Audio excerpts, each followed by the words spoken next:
We welcome you back here on the Eagle Sports Network series finale on tap between Carson-Newman and Lenoir-Rhyne. The Bears have won a pair of close contests, the opener by 3 yesterday and the first today in the middle game of the series by 2. Just 30-some minutes ago, and now the Eagles will try to salvage a game in this series and send their All-American starting pitcher Colton Kaysen to the mound for his 4th start of the season. Last year was very good for the freshman right-hander, one of the best freshman seasons and best pitching seasons by an individual in Carson-Newman baseball history. And now he goes to work and has continued his success into his sophomore season.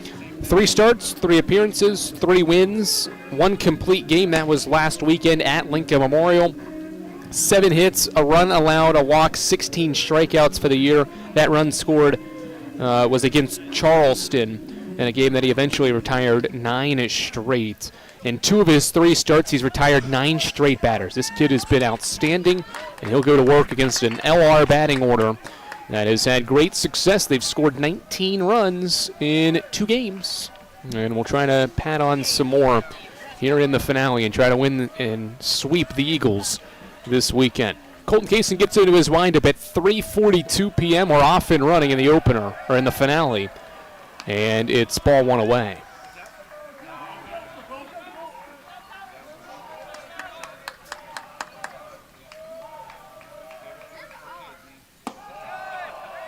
Next one misses from Kaysen. 2 balls and no strikes as we get rolling here from the Silver Diamond Baseball Complex. Carson-Newman's been oh so close multiple times in this series to win games, but they've only led for half an inning. 2-0 strike to Trent Murchison, who's hitting .290 for the series, or for the year, and he's hitting above .500 for the series. Stands back in and waits on a 2-1 from the righty Kaysen. Good breaking ball, waist high to Murchison, strike 2. Kaysen faced this LR lineup last year and struck out 12 guys in what was his 3rd straight complete game a year ago. 2-2 swing and a foul tip out of Hammond's mitt. It'll stay 2-2. Kaysen struck out 12 Bears, 1 off his career high that he set 2 weeks prior to that, striking out 13 Cavaliers. Looking for more success against the Bears this year. 2-2, swinging a foul ball back to the screen. Carson-Newman's pitching, really outside of 1 inning, has been pretty good. You take away the 1st inning yesterday, and the Bears have only scored 8 runs in the other 15 innings. Or 17 innings, rather, as Murchison lines one down the first base line. Foul. Just to the right of the first base line. Nearly extra bases for the speedy outfielder, who may have had a triple with ease, depending on how far that ball rolled into the corner. But it was foul, and it's still a 2-2 count. A couple of changes for the Bears, actually just 1 from their lineup earlier today. As the 2-2 pitch on the way is fouled back again. An 8-pitch at bat to start the series finale between Colton Kaysen and Trent Murchison.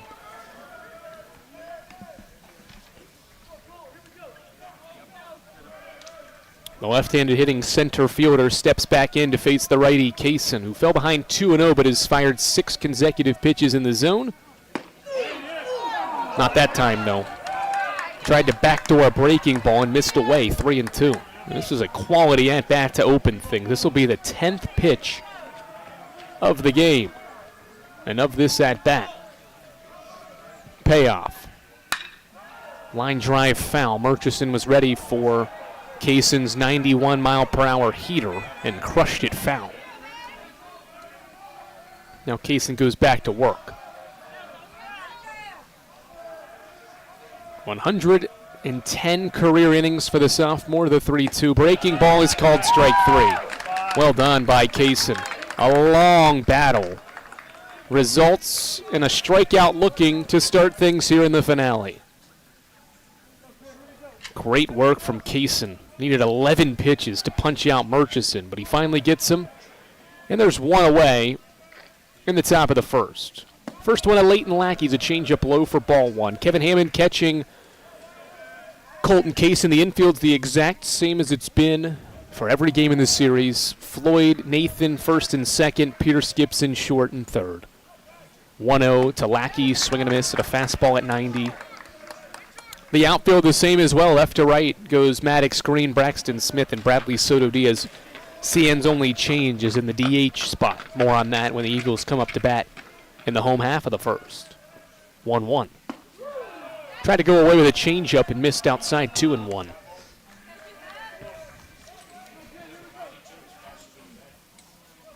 Kaysen has 7 career complete games, coming off one last weekend at LMU. Swing and a chopper to second. Cole Nathan's charging in. He fields on the run, throws on the run, and retires Leighton Lackey for the second out of the inning. And here comes Mackenzie Wainwright. Colton Kaysen's complete game last time out, his first ever complete game shutout. Had compiled 6 previous complete games all last year, but none of them were CGSHOs, complete game shutouts, and he got his first last weekend and now gets a ground ball and a couple of hops to Nathan. Should be routine. Cole will throw to first and the inning's over. 1 pitch, and Colton Kaysen retires Mackenzie Wainwright and the inning's over. It was a hectic start, 11 pitches to get the first guy, just 5 to get the next 2, and it's a 1-2-3 first for Colton Kaysen and the Eagles. Carson-Newman's bats come to the plate for the first time in the finale after this. When you're sick and tired of fast food and need a fresh home-cooked meal, turn to Lisa's Country Kitchen. Lisa's been cooking up her fresh, never-frozen food for the Lakeway area for more than 15 years. Lisa's cares about her customers. You may enter a stranger, but you'll leave a friend. From foot-long hot dogs to juicy steaks, Lisa's has the best food for the best prices. Lisa's Country Kitchen on Route 92 off Old Andrew Johnson Highway. The best food for the best prices. Serving East Tennessee for 40 years, Magaha Electric is the perfect choice for all your electrical projects. Magaha Electric specializes in commercial, retail, manufacturing, residential, and industrial contracting needs. Magaha Electric can provide superior service, technical know-how, and realistic budgeting for any size project in a timely, cost-effective manner. Visit MagahaElectric.com for all your electrical contracting needs. Magaha Electric, your East Tennessee electrical contracting source.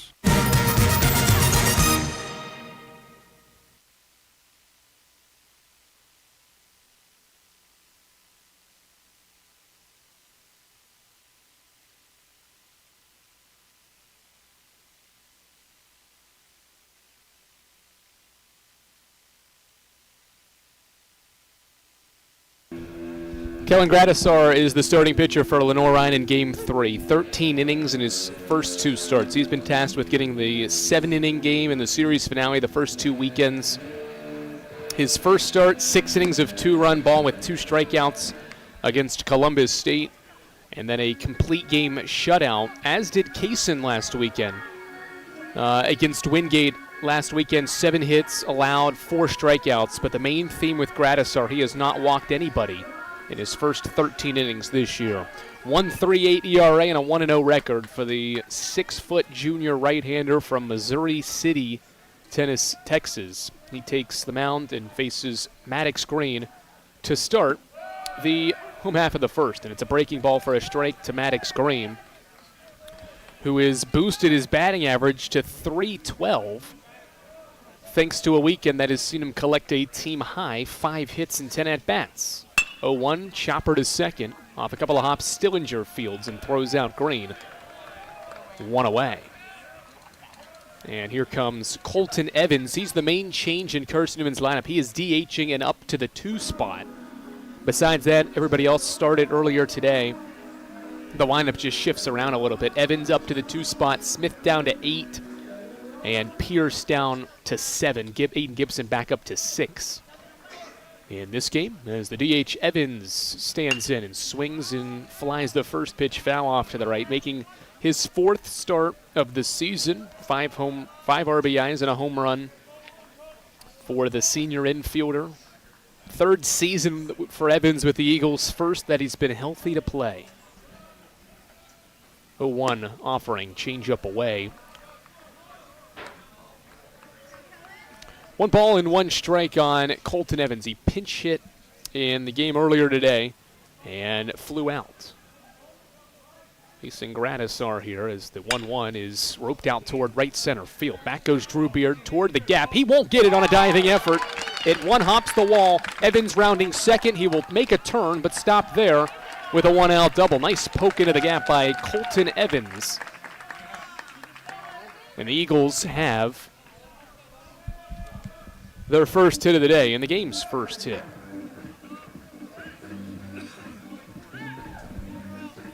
Now Logan Floyd in his .475 batting average.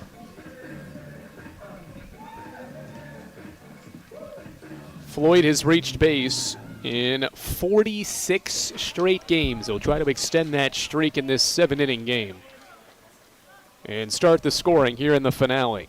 First one home. Swing and a drive to left center field. Softly hit. Murchison charging in will make the catch. On the first pitch of the at-bat, Floyd is retired, and now Cole Nathan swings the bat with 2 away and a runner at second.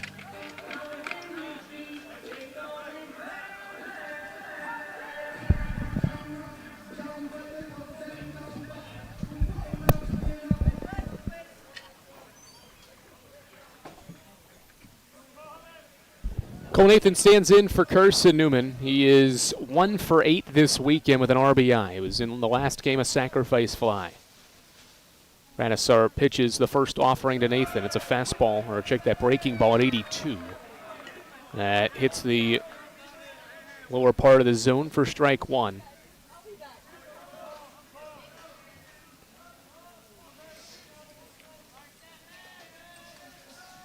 The righty comes set, a look at second, and now a pitch to Nathan. Swinging a grounder foul, and it's 0-2 as that ball went into the Eagles' dugout.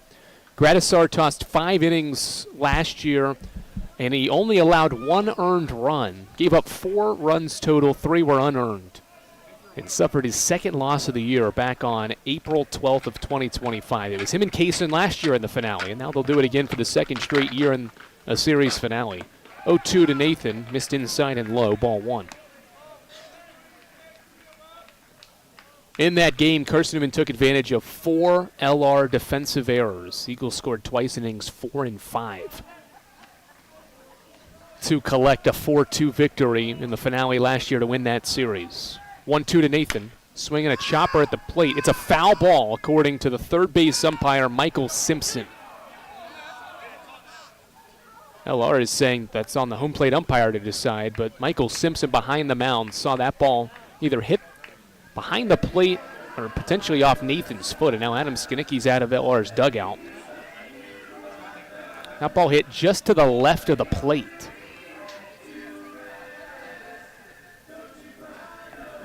Foul ball will keep things going here on Gradisar and Nathan here in this first inning, and now the umpires will talk it over. Brad Smith is calling the balls and strikes in the finale. Neil Lortz is at first base, and Michael Simpson is the third base umpire. He was the one that made that call. And it'll stay the same. So the count remains 1 ball and 2 strikes on Carson-Newman's cleanup hitter, Cole Nathan. The Eagles in Game 1 today left 18 runners and were 2 for 21 with runners in scoring position. Gradisar sets for a 1-2 to Nathan. Swing and a miss, inning over. A 1-out double from Colton Evans, rather. And the Eagles strand Evans in scoring position. No runs and a hit, no errors, and 1 left in the first. We'll head to the second in a scoreless series finale between the Eagles and Bears on the Eagles Sports Network.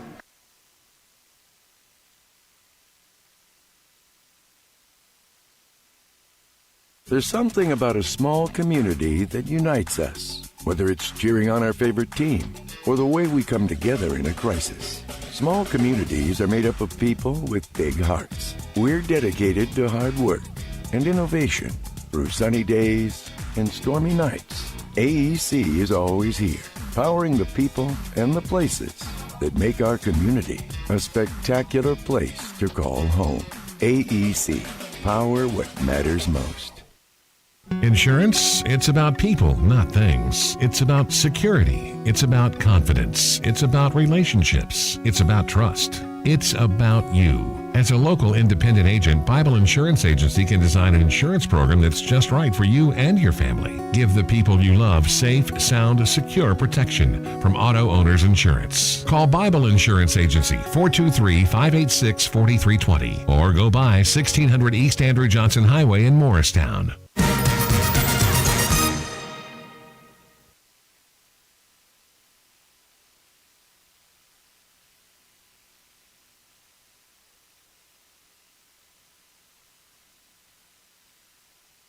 Colton Kaysen will face the 4, 5, and 6 hitters of Lenoir-Rhyne's batting order for the first time here in the finale. Matt Procopio, Seth Christmas, and Andrew Morocco, the batters, as Procopio takes ball inside. To begin his first at-bat of this finale, the cleanup hitter waits on a 1-0 from Kaysen. Swing and hit off the end of his bat, foul off to the right.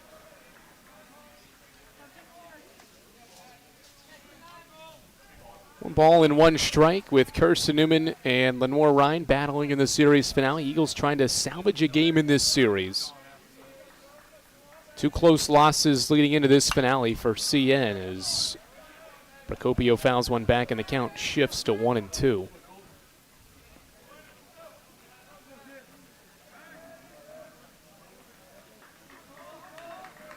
Righty Kaysen's got his sign from Hammond, and he goes to a breaking ball for a 1-2 that's chopped to Gibson, who backs up to field it. Long throw, one hops to Floyd, not in time. First hit of the day, an infield single. Procopio beats it out.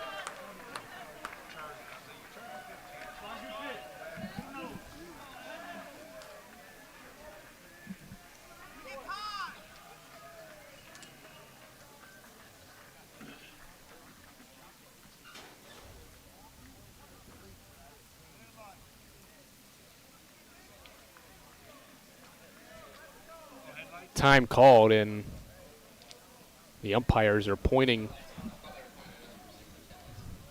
at headlights that are on in the parking lot.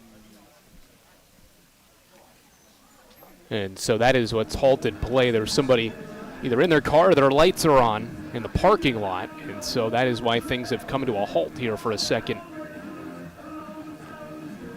In this second inning, after a Matt Procopio leadoff single.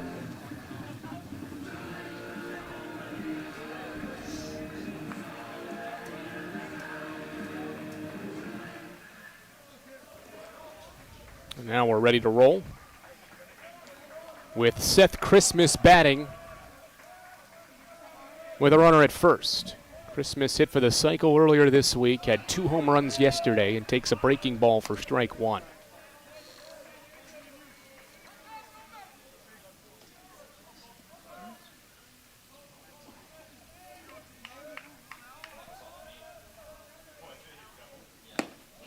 Christmas partially went after it. He did check his swing and not hold around. It's strike 2. Good breaking ball. A slider away from Kaysen.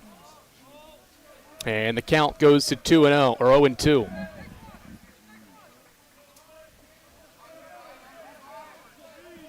Leadoff runner aboard for the Bears here in the second. Kaysen's 0-2. Slider away. Missed outside.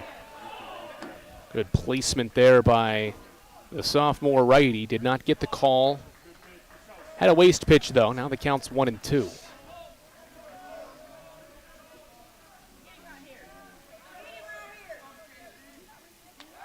Pick to first before a 1-2.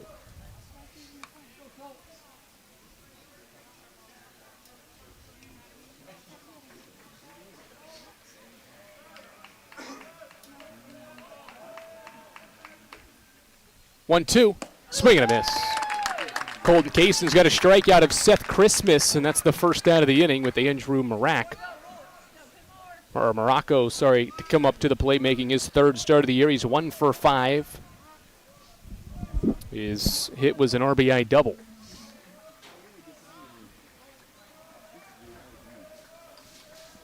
The left-handed hitter waits, and we'll have to wait a second even more as Kaysen picks to first.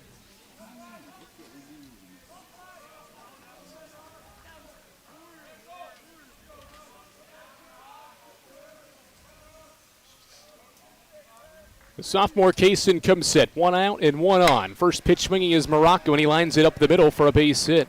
Smith waits on a couple of hops and will field it cleanly. And Morocco, in his first at-bat of the weekend, has a single up the middle. First and second now with one away. And here comes Silas Boris.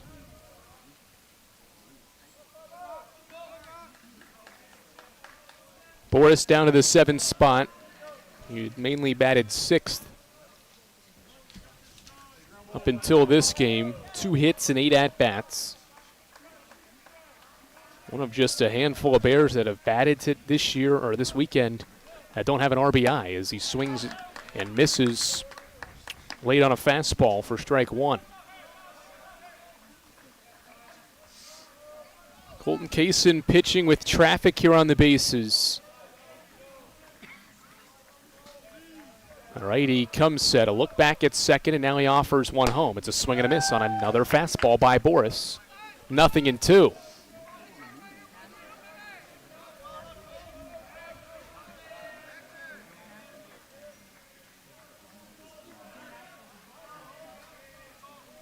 The righty Kaysen looks at second with 1 away and 2 on. The pitch, swing and a miss. And the batter is out at the plate, but the runners will move into scoring position with 2 away. So a wild pitch. We'll move the runners up.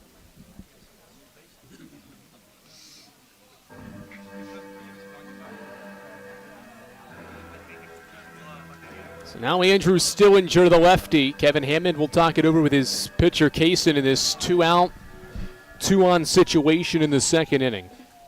2 runners in scoring position and a base hit for the Bears could start the scoring in this finale.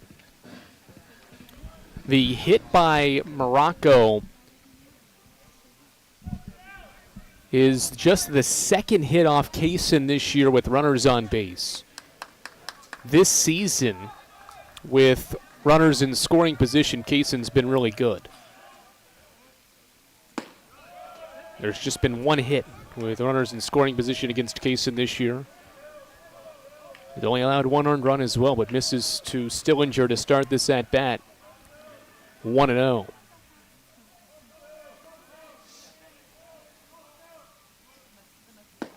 Breaking ball on the corner for a called strike.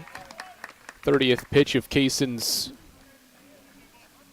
4th start of the year. Trying to stay perfect at home is Colton Kaysen. He's made 9 career home starts. He's 9-0. 1-1.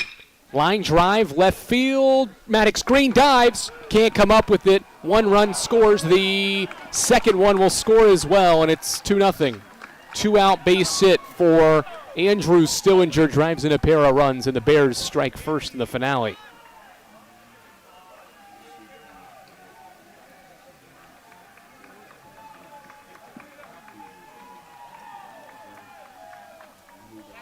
Maddox Green tried to come up with the ball in a diving effort, could not, and then Aiden Gibson tried to cut it off. And it deflected away from him. And the Bears have early offense against Colton Kaysen. Now Drew Beard. And it's a fastball from Kaysen at 88 for strike 1.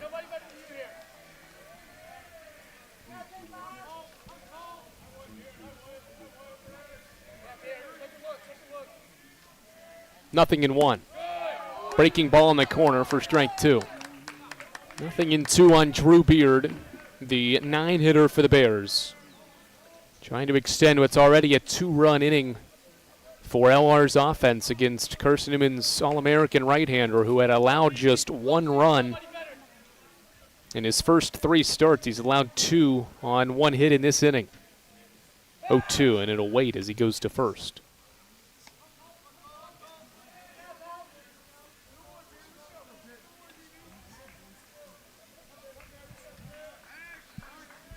The righty Beard waits on Kaysen's pitch. It's a fastball away for ball 1. Bears have had success with runners in scoring position today. 6 for 12 as a team. 0-2, or 1-2 fouled back to the screen.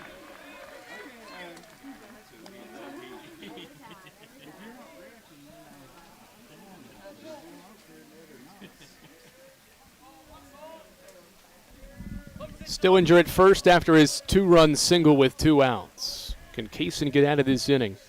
On a 1-2 from Beard, or to Beard, and it's outside for ball 2. Kaysen gave up 2 runs last year to this LR offense, but the second one didn't come until the 7th inning. That was when the Eagles were up 4-1. The sophomore right-hander pauses at the belt, and he'll pick the first.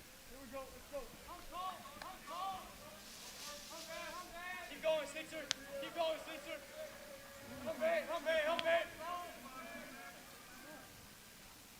2-2. Slider fouled back.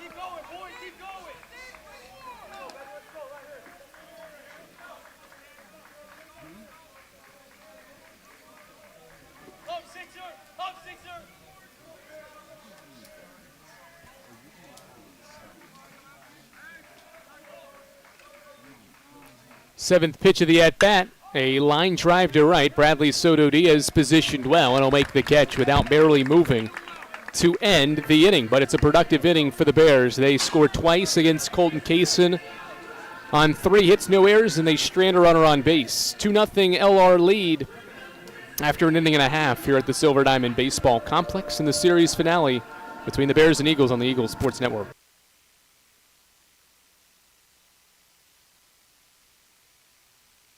Don't know what to wear on game day? Head over to shopseeandeagles.com for all of your Carson-Newman athletics gear. You can find clothing from Adidas, Columbia, Nike, and Under Armour to cover you from head to toe. ShopSeeingEagles.com also has duffel bags, backpacks, jewelry, pet supplies, and gifts. Don't waste any more time. Prove you are the ultimate Carson-Newman fan with the official gear of the Eagles at ShopSeeingEagles.com. Visit today. Dorm food got you down? Need a home-cooked meal? Then Lisa's Country Kitchen is for you. Lisa's Country Kitchen has been feeding Carson-Newman students for 15 years. Lisa's has a family-friendly atmosphere all day long, from the morning with their $2.99 breakfast specials to dinner with Lisa's fresh, never-frozen steaks. Carson-Newman students get a 10% discount with their student ID. Lisa's Country Kitchen on Route 92 off Old Andrew Johnson Highway. The best food for the best prices.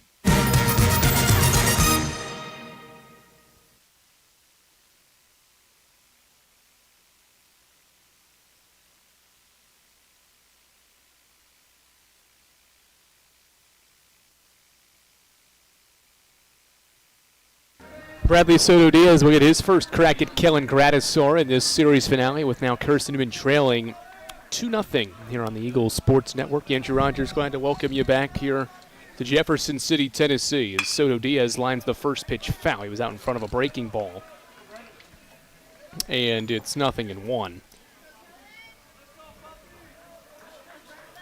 Carson-Newman has had opportunities to score a bunch of runs today, but only scored 4 times and lost by 2 in the first game today, as Soto Diaz takes a strike, and it's 0-2. Eagles got a runner in the first, but left Colton Evans there after his 1-out double. And the Eagles facing Kellen Gradisar for the second straight year in this series finale, as Soto Diaz takes outside for ball 1. A 10-game hit streak for Soto Diaz. 17 hits for the year, second most on the team, along with 11 RBI, third most on the team. 1-2, chopper foul at the plate to stay alive. You obviously have to credit LR's pitching staff and what they've been able to do in this series in some pressure moments to rise to the occasion. Now it's Gradisar's turn to try to keep these Eagles bats quiet in the finale. 1-2 to Soto Diaz. Foul ball back to the screen. 5 and 6 are, or check that, 6 and 7 are Aiden Gibson and Jono Pierce. Due up in this inning, Braxton Smith will hit 8th and Kevin Hammond will hit 9th. 1-2. Swinging a chopper foul.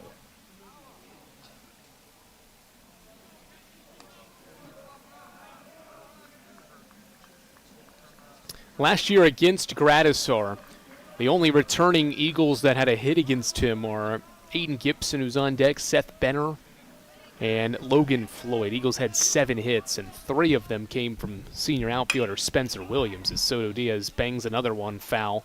This one off his foot to stay alive at 1-2.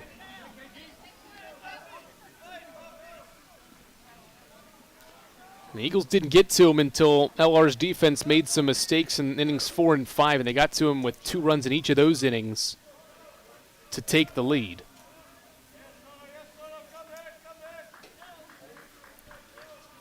See how this thing plays out as we go through the finale. 1-2. Fastball away, missed it. 2-2.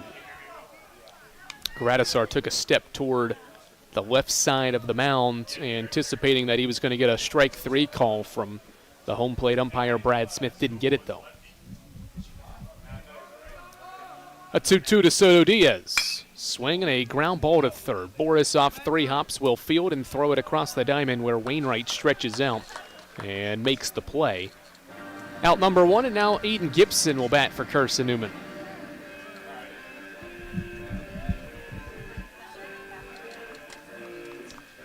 Gibson coming off a really good performance earlier today. He posted a 3-hit day in the middle game of this series. Season high 3 hits as Gradisar fires a strike in to Gibson. Gibson had a couple of extra base hits to bring his season total in hits to 7. And one of 2 Eagles to start now in all 13 games as he pops one out to right. Back goes Drew Beard a couple of steps, still retreating, and now is in good position to make the second out of the inning. And now John O. Pierce.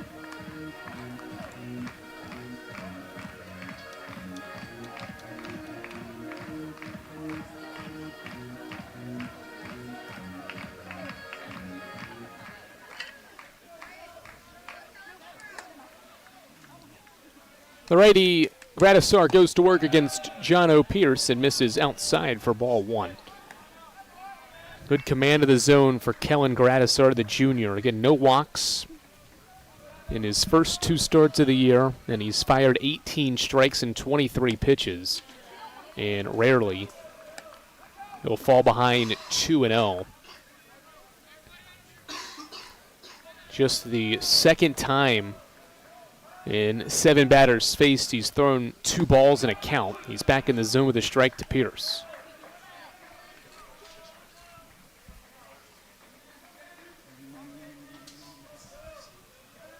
The righty Gradisar quickly back to work, and his 2-1 to Jono is lined foul into the seats, and it's strike 2. Pierce, a 200 hitter this weekend against the Bears, is 1 of 9. At the plate. He's hit the ball hard a couple of times, but it's been unlucky. That's happened to both teams in this series.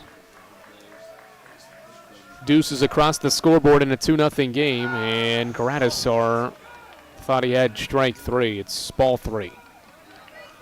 Second time this inning he's taken a step toward his dugout, anticipating a called strike 3. First 3-ball count by an Eagles hitter so far in this game. Here's the payoff.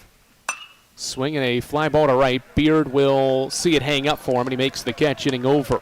1-2-3, second inning for Kellen Gradisar. He sends the Eagles down in order. We've played 2 innings of this series finale. It's the Bears 2 and the Eagles nothing on the Eagles Sports Network. Tri-Lite is proud to support Carson-Newman Athletics. We salute the student athletes who are working hard to make great things happen on the field, in the classroom, and in the world. It takes vision, commitment, and teamwork, qualities we share at Tri-Lite. Our mission is to provide life-changing opportunities by building a world-class fiber broadband network. If you'd like to learn more, please visit trilite.net or call us at 833-847-0824. We select our insurance companies the same way you do, very carefully. When you work with us, you can count on receiving fast, courteous, and professional service and quality protection through Auto Owners Insurance. For a no-problem approach for your life, home, car, and business insurance needs, ask us about the No Problem Company, Auto Owners Insurance. Call Bible Insurance Agency at 423-586-4320 or go by 1600 East Andrew Johnson Highway in Morristown, serving the Lakeway area's insurance needs since 1931.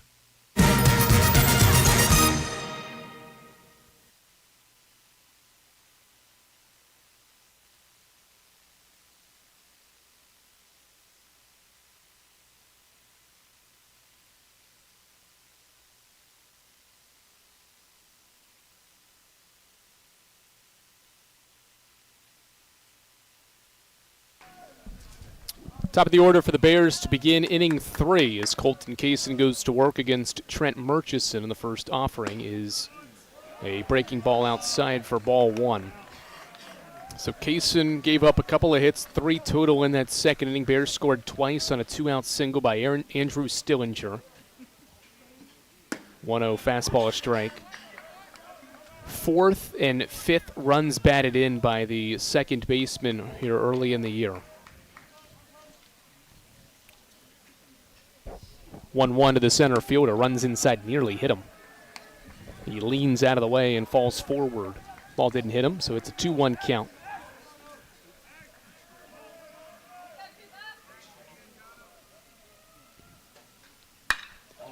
Fly ball to right. Back goes Soto Diaz. He'll run out of room, and it's a home run for Trent Murchison. He hopped all over a breaking ball, and it's 3-0 Bears. Leadoff home run for Trent Murchison, just the 6th home run Kaysen's allowed in his career, first of the year.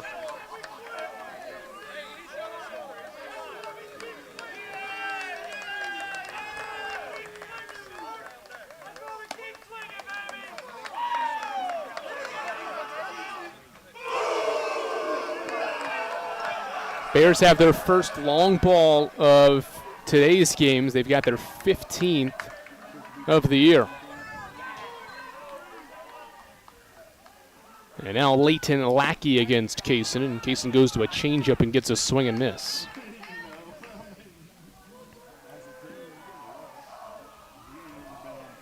The 0-1 offering from Kaysen, another swing and a miss to Lackey, and it's 0-2. Kaysen in his career has only allowed 3 earned runs or more, now 5 times in 19 career starts. 0-2. Fastball away for ball 1. 2 of those 5 outings in which he's given up 3 or more runs were his first 2 career starts. 1-2 to Lackey. Fastball away, 2 balls and 2 strikes.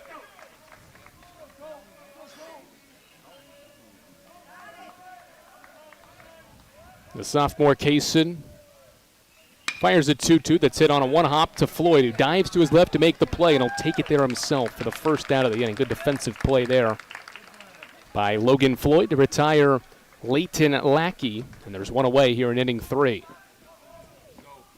It was Murchison's first career home run in a Bears uniform as well. Prior to that ground out at first. And now Mackenzie Wainwright, who has just 2 hits and 11 at-bats this weekend. And he takes a slider away for ball 1. He's hit the ball hard multiple times, but he only has 2 hits and has struck out 5 times. But it's been others around him that have stepped up. Breaking ball this time clips the inner half, and it's a strike. Shows the quality of this LR offense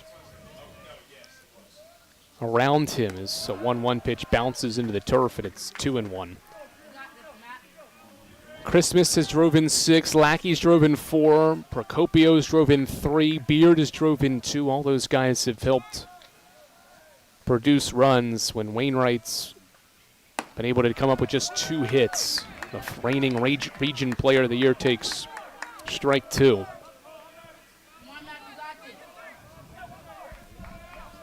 Wainwright, the only returning Bear in this starting lineup back from last year. Grounds 1 foul down the line at third. But this offense just as good as last year. Different components to it, but still well balanced. And they have shown, especially this weekend so far, the ability to hit for power, but also for extra bases and record timely hitting as Kaysen misses low with a fastball, and it's 3-2. Wainwright has worked this count full and will wait on a 7th pitch and a battle of All-Americans. Wainwright hits this one out towards center field. Smith is tracking it. It's going to one-hop off the wall. A one-out extra base hit for Wainwright. Will it be 2 or 3? It will be 2. He's diving back to second, and he gets there safely as Floyd was trying to cover him. As Wainwright took that big turn around second base, and will stop there with a one-out double.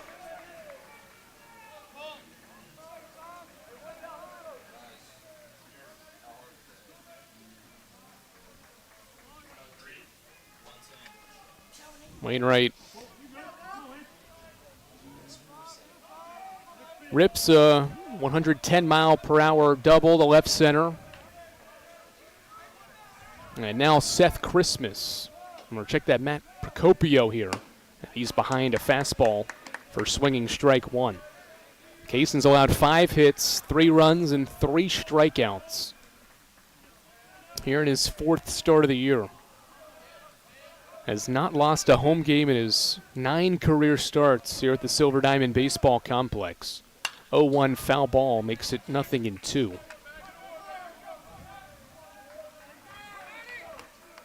Even with that perfect record at home, he has allowed 3 earned runs or more in 3 of his 9 home starts. So not a super rare thing to see him give up multiple runs at home. And he's still been able to find ways to win those games as breaking ball away makes it 1-2.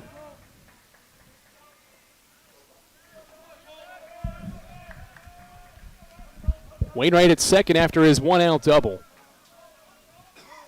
Kaysen checks on him as he comes to second, looking now a pitch home. 1-2 roller foul.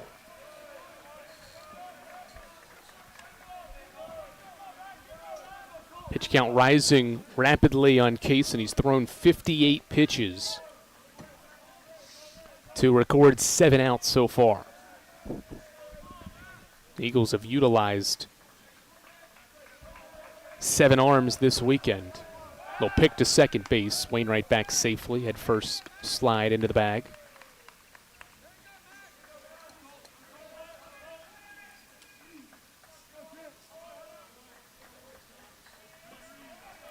One ball, 2 strikes. Eagles trailing Lenoir-Rhyne 3-0 in the visiting half of the 3rd. Ball hit out towards center field. Braxton Smith is moving back near the warning track. He'll make the catch. Wainwright is tagging. The throw will one-hop to Gibson. Wainwright tags up and gets there safely. On a fly out to center field, and there's 2 away for Seth Christmas. Christmas, the Liberty transfer, bats with 2 away. He has been the top run producer this weekend for a guy that made 30 appearances with the Flames last year. Takes a breaking ball for a strike. Only hit .230 last year in Conference USA for the Flames. A couple of home runs and 8 runs batted in. 0-1 breaking ball away, missed it. 1-1 count. Christmas this weekend, 4 hits and 7 at-bats. 2 of them are home runs, and 3 of his 4 hits have gone for extra bases. 1-1 on the way, swing and a miss. He's behind a 90-mile-per-hour heater from Kaysen, and it's 1-2. Sophomore right-hander trying to limit the damage. Bears have scored once on a leadoff home run. They've got Wainwright at third here with 2 outs. The 1-2 to Christmas. Fastball low, ball 2.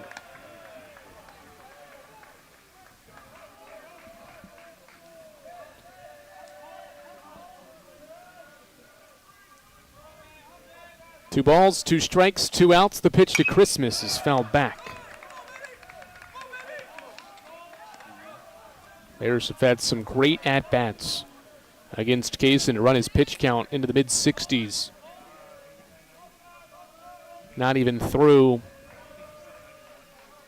3 innings. Another 2-2. Breaking ball, swing and a miss. Kaysen gets the job done. His 4th strikeout ends the 3rd, but the Bears score again on a leadoff home run by Trent Murchison. A 2-hit inning. The Bears leave a run. They lead 3-0 after 2.5 here on the Eagles Sports Network.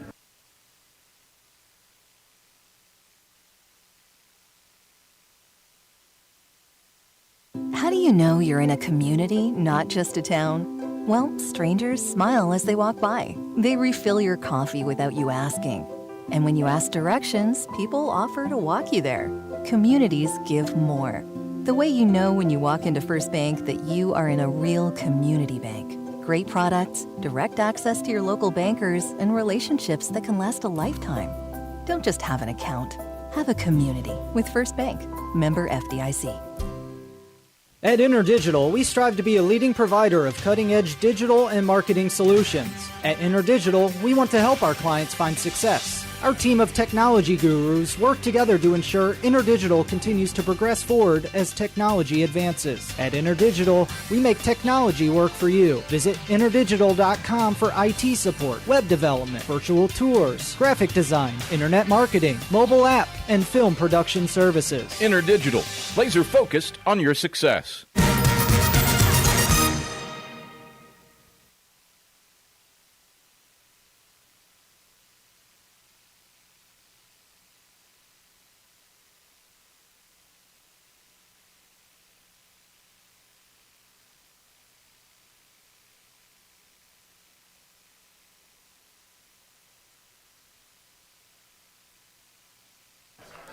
Eight, 9, and 1 for Carson-Newman here in the home half of the 3rd. Eagles have been able to get 1 base runner through the first 2 innings faced against Kellen Gradisar. It was a 1-out first inning double by Colton Evans.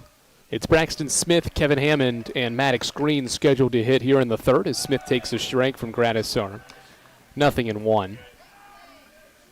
Carson-Newman women's basketball defeated Newberry earlier today, 76-49 or 79-48 rather, as Smith takes another strike and it's 0-2. Lady Eagles shot a impressive mark for the game, 52% from the field, 55 from 3 to beat the Wolves by 31 and outscore them 48-23 in the second half. 0-2, ball down the line and left for a base hit. Extra bases for Braxton Smith. Lackey runs into the wall trying to grab the ball. Finally does, but not before Braxton Smith pulls up with a leadoff double.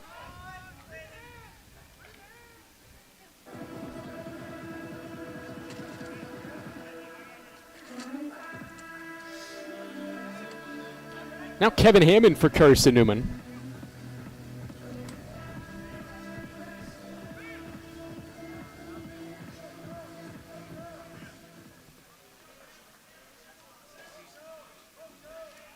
Hammond making his 2nd straight start and his 3rd of the year. Swinging a fly ball foul off to the right and out of play.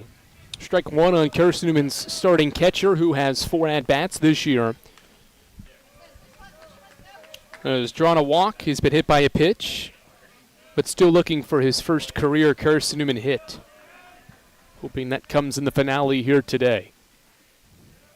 0-1 from Gradisar, breaking ball away, 1-1. The Eagles have 2 hits. They're both for extra bases. Braxton Smith's double is his 4th of the year. He's at second base with nobody out. Gradisar's 1-1. Foul ball back to the screen by him, and it's 1-2.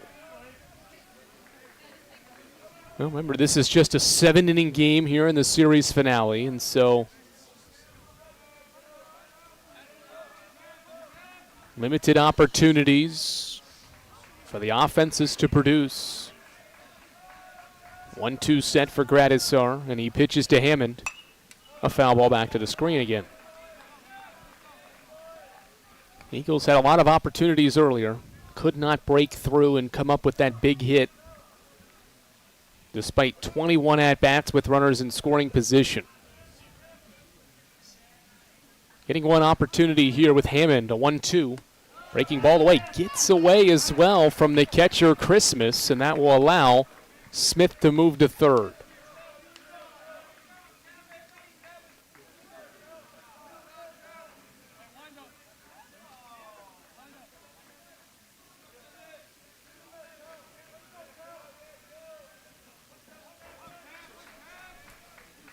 Wild pitch by Gradisar moves Smith to third and a 2-2 to Hammond.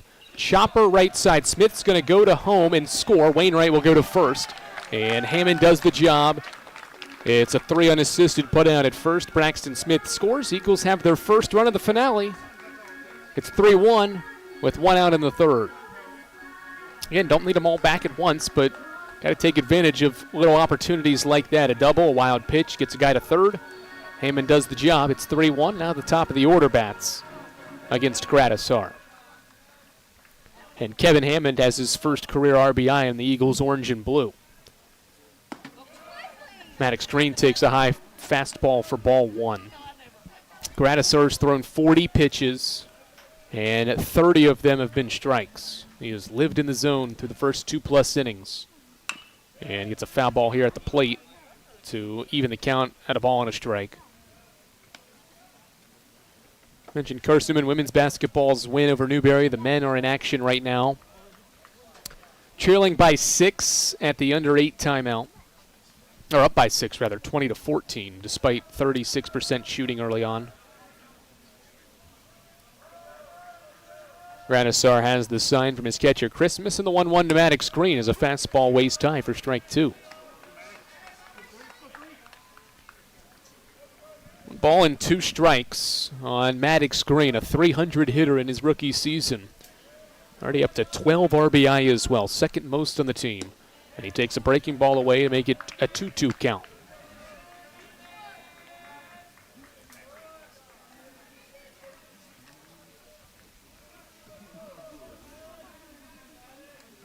Two from Gradisar. Inside breaking ball, hit to Wainwright at first. He'll field cleanly, take it to the bag himself. Back-to-back 3 unassisted plays are the first 2 outs here of inning 3. Looked like it was going to be ball 4 potentially, but that ball ran inside on Green. He wanted to protect the plate. And his soft ground out is the second out of the frame, and now it's Colton Evans' turn.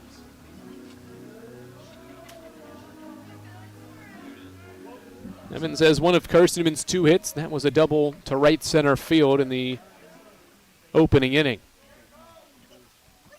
First pitch of his second at-bat, a breaking ball that he misses and fans that for strike 1. Sun peeking back out here at the SDBC on this Saturday in February. Breaking ball away for ball 1. Carson-Newman playing its 3rd game of the series, 3rd straight home game. They'll play Lee on Tuesday at 2 o'clock to cap a mini 4-game home stretch as Evans shows bunt, pulls it back, and takes a strike. It's 1-2. Then the Eagles hit the road for 4, including the final 3 of the month of February at Anderson for a SAC series, and then at Trevecca Nazarene on March 3rd. Over in Nashville before 3 more at home, and the best team, or one of the best teams, Catawba, comes to Mossy Creek for a SAC series as Evans checks his swing at a high fastball. No appeal yet. Now there is appeal, and Evans held back. Carson-Newman's got a very front-loaded schedule in terms of how these teams were picked in the preseason poll. 2 of your first 4 conference series are against the top 2 teams in the league based on the poll. 2-2 to Evans. Swing a ground ball foul behind third. Certainly the rest of the way won't be easy. Wingate's had a good year, as has Newberry, and those are consecutive series to end March and to begin April. But they're both at home. Schedule will certainly lighten up when you play 2 of the top 4 teams in your first couple of series as Gradisar swings and misses and the inning's over. Carson-Newman got a leadoff double from Braxton Smith. A Kevin Hammond ground out was his first RBI of his Carson-Newman career. That's the lone run in the 3rd for the Eagles. A run on a hit, no errors, nobody left. We've played 3 innings of this series finale. It's 3 for the Bears and 1 for the Eagles on the Eagles Sports Network. Sure, we've been around a while, 171 years to be exact. We know the power of a liberal arts-based Christian education and the tremendous potential of what can be found on this campus, within this community. We are adventurers, dreamers, believers, passionate and compassionate, curious and clever, driven by a common purpose towards a common goal. I found my passion. I found purpose. We are Carson-Newman. What will you find? Domino's Pizza in Jefferson City and Morristown wants to help feed your business. When you're hungry at lunch, show your business card at Domino's in Jefferson City and Morristown when you make your purchase for pickup or delivery to get 25% off the entire order. That's 25% off your order at Domino's in Jeff City and Morristown when you show your business card. Call 865-471-6700 to get a pizza. Domino's, the official pizza of the Carson-Newman Eagles.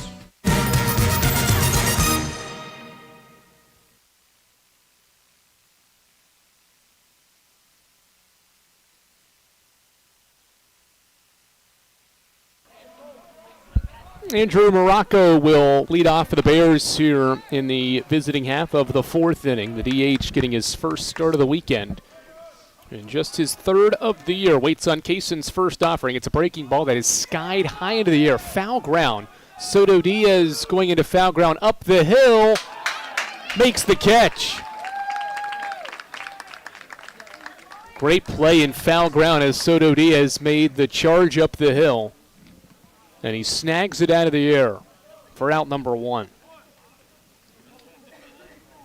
Tracked the ball the whole time. And makes the play in foul ground for the first out of the inning. And now the 7-hitter, Silas Boris. First pitch to him is a swing and a miss.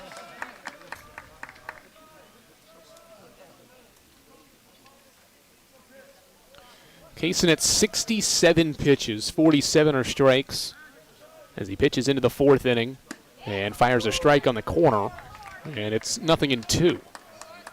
Kaysen is in dire need of a quick 1-2-3 frame and one that doesn't involve many pitches. 0-2 to Boris, breaking ball away, 1-2. In order for him to be able to pitch deep into this game and try to go 5, 6, 7 innings. He has thrown up to 137 in his career, but this early in the year you won't see that happen as Boris swings and misses at a slider away, and Kaysen has his 5th strikeout of the day. And now faces Andrew Stillinger with 2 outs.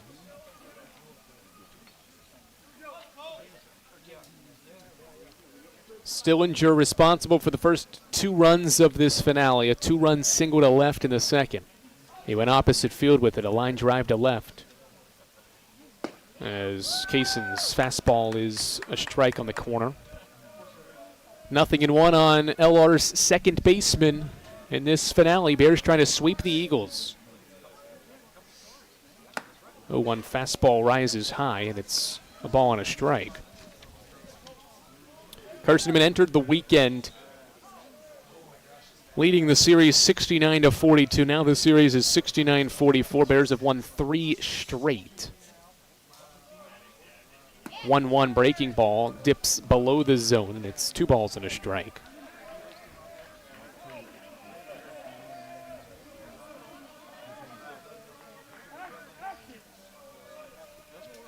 Two-one wind for Kaysen. Stillinger thought about a swing, but it's a strike regardless, and it's 2-2.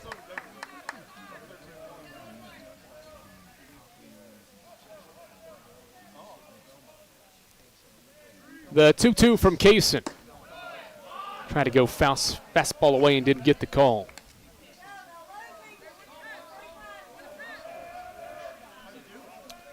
Three balls, 2 strikes, 2 outs here in the 4th. Eagles down 2 to the 6th-rated LR Bears. Ball hit out toward left field. Hit pretty well. Maddox Green's on the run, and he'll see it go over his head and bounce up against the wall. Extra bases for Andrew Stillinger.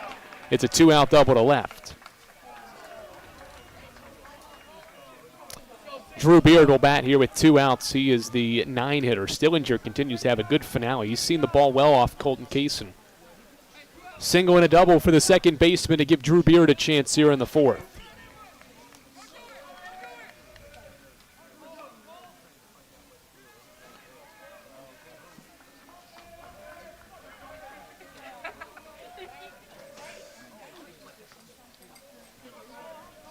Drew Beard flew out to right in the second inning and takes breaking ball away for ball 1. Lenoir-Rhyne is looking for its first series sweep of the Eagles since 2001. They swept the Eagles in a 4-game series in Hickory that season. Kaysen's 1-0. Beard goes around swinging strike 1. Based on the data we have as well, Carson-Newman has never been swept by the Bears at home. The Eagles have lost just 14 games, now 16, counting the 2 this year at the Silver Diamond Baseball Complex as Beard crushes one foul off to the right, and it's 1-2. There have been multiple occasions where the Bears have won series in Jefferson City, Tennessee, but they've never swept, and they're a game away from doing it here this weekend.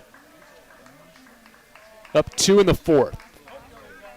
Stillinger at second with Beard batting against Kaysen. The pitch, a breaking ball hit out toward left field. Maddox Green going back to the wall. He looks up and it hits off the top of the wall.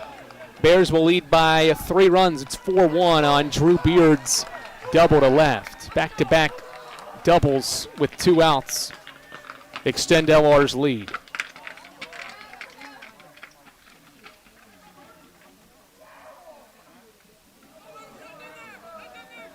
And now back to the top for Trent Murchison.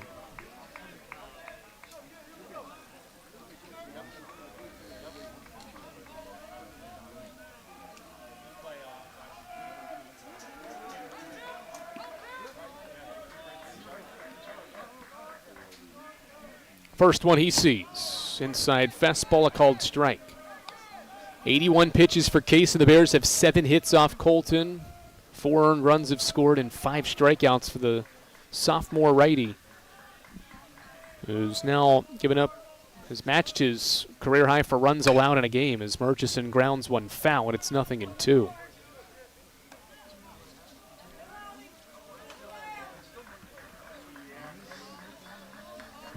The ball's 2 strikes. Kaysen trying to limit the damage. Bears have got the run back that Carson-Newman scored in the home half of the 3rd.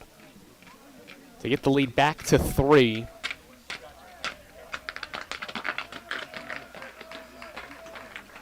Here in the top of the 4th.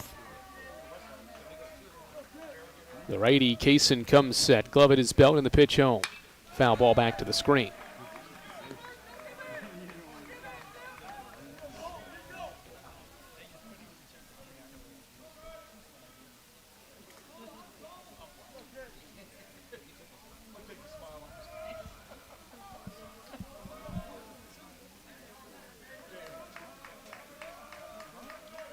Oh, 2 pause for Kaysen with 2 outs and a runner at second. The pitch to Murchison's fouled off over top of the dugout at first. Bears here in the finale have collected 3 of their 7 hits with 2 outs, and they are 2 of 5 with runners in scoring position. Continue to get limited opportunities, but quality opportunities with runners in scoring position as Kaysen's changeup runs away, and it's the first ball on the at-bat against Murchison.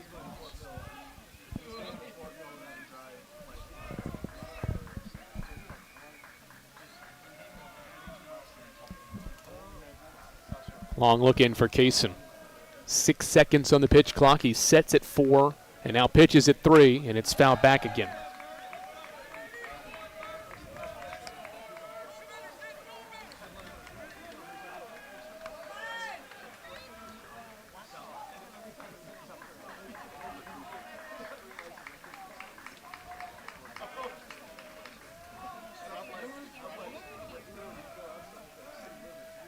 Swing and a miss. Kaysen rears back and fires a fastball by Murchison to end the inning. But It's a productive inning for the Bears. They get back the run that Carson-Newman scored in the third. A run on 2 hits for the Bears in the fourth. Back-to-back RBI doubles in the frame help the Bears increase the lead back to 3. 4-1 after 3.5 here on the Eagles Sports Network. Domino's Pizza in Jefferson City has deals for Carson-Newman students. Bring in your valid student ID when you order for pickup or delivery, and Domino's in Jefferson City will give you a steaming hot large one-topping pizza for $4.99. That's a large one-topping pizza for Carson-Newman students for $4.99 at Domino's in Jeff City. Call 865-471-6700 to order. That's 865-471-6700. Domino's, the official pizza of the Carson-Newman Eagles. Okay, let's see. I'm ready to do this. Carson-Newman. It's been around since 1851. Lots of flexible online programs. Wow. World-class accredited academics. A faith and learning environment with professors who really care about me. A top 10 best value school. Carson-Newman gives $48 million a year in financial aid. This is the perfect place. I'm in.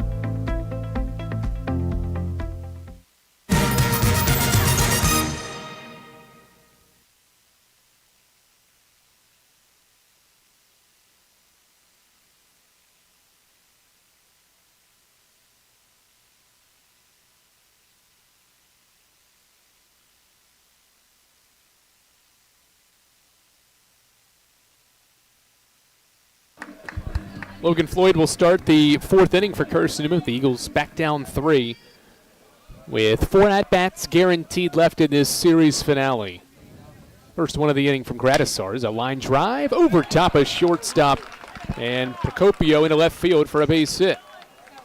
97 off the bat of Logan Floyd. He extends his on-base streak to 47 straight games with that single to left center. And now Cole Nathan. That was hit very well. Floyd was sitting on a breaking ball, got one, and took it to left field. And now Cole Nathan. First pitch, changeup, catches the zone, a strike from Gradisar. 52 pitches for the junior right-hander, 39 strikes. He has been uber efficient here today. Third start of the year for the righty, who pauses and now picks to first.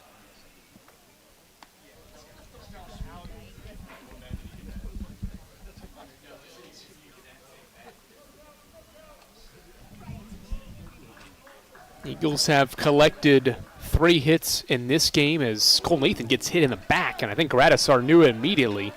As soon as he threw the ball, he looked down and to his left and realized that he let that one get away, and now runners are at first and second. The Eagles have the tying run at the plate here in Bradley Soto Diaz in the fourth.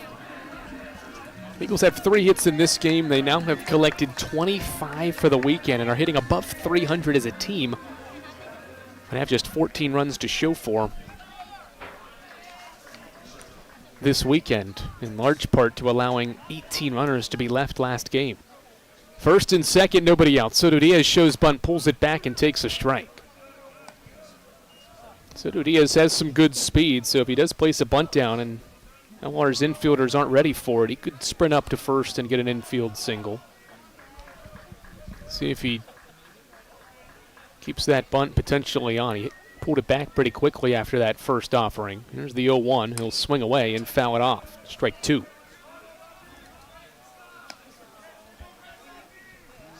Nothing in 2 on Soto Diaz. Between the 2 games today, Carson-Newman's 2 of 24 with runners in scoring position. They've got Floyd at second right now and Nathan at first with nobody out in the fourth, down 3. Soto Diaz held back on a breaking ball, and the first base umpire Neil Lortz agrees. 1-2. Middle of the order here, Aiden Gibson's on deck, John O'Pierce would follow. So the Eagles try to muster up a comeback here in the finale. Gradisar's 1-2. Line drive over top of Procopio into left field, a base hit. Floyd rounding third will score without a throw. The ball goes to second. It's an RBI single for Bradley Soto Diaz, and it's 4-2. Carson-Newman's third hit of the game in 25 tries with runners in scoring position. Good base running by Cole Nathan. He advances to third as well. And there's runners on the corners for AG. Does that break things open for Tom Griffin's offense? Gibson batting for the Eagles, who are down 2, still nobody out and 2 on. He swings and fouls the first one back.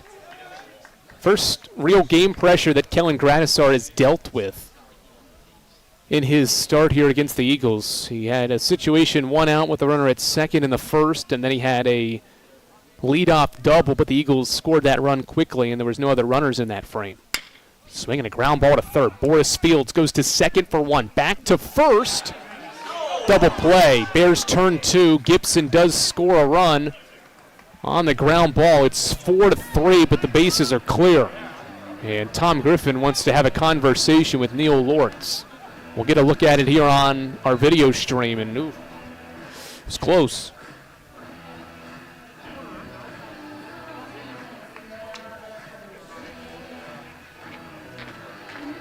A 4-3 game, but the bases are clear.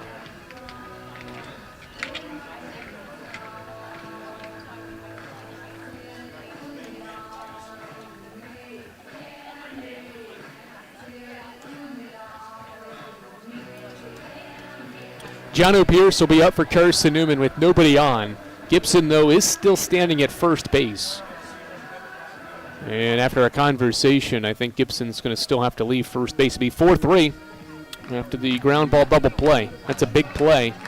But the Eagles are within a run, so it's still a productive frame, just not the result you would want. In that situation, Gibson did hit it pretty well, just right to Boris at third. 2 away for Jono Pierce. Facing Gradisar for the second time. He flew out in the second inning, and he takes a strike here to begin his second at-bat of the finale.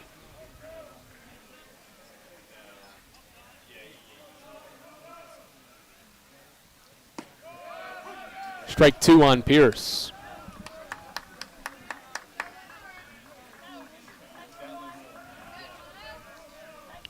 The righty Gradisar back to work as he tries to send down Pierce quickly, and Pierce stays alive. Good tip at the breaking ball at the plate. It stays 0-2.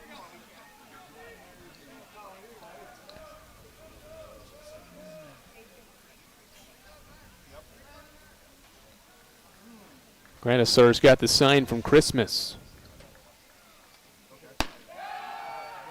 Ball 1. Christmas and Gradisar had both taken steps toward the first base dugout. Were convinced that was a strike. Our TrackMan had that a couple of balls off the zone. A 1-2 to Pierce. Ball outside, 2-2.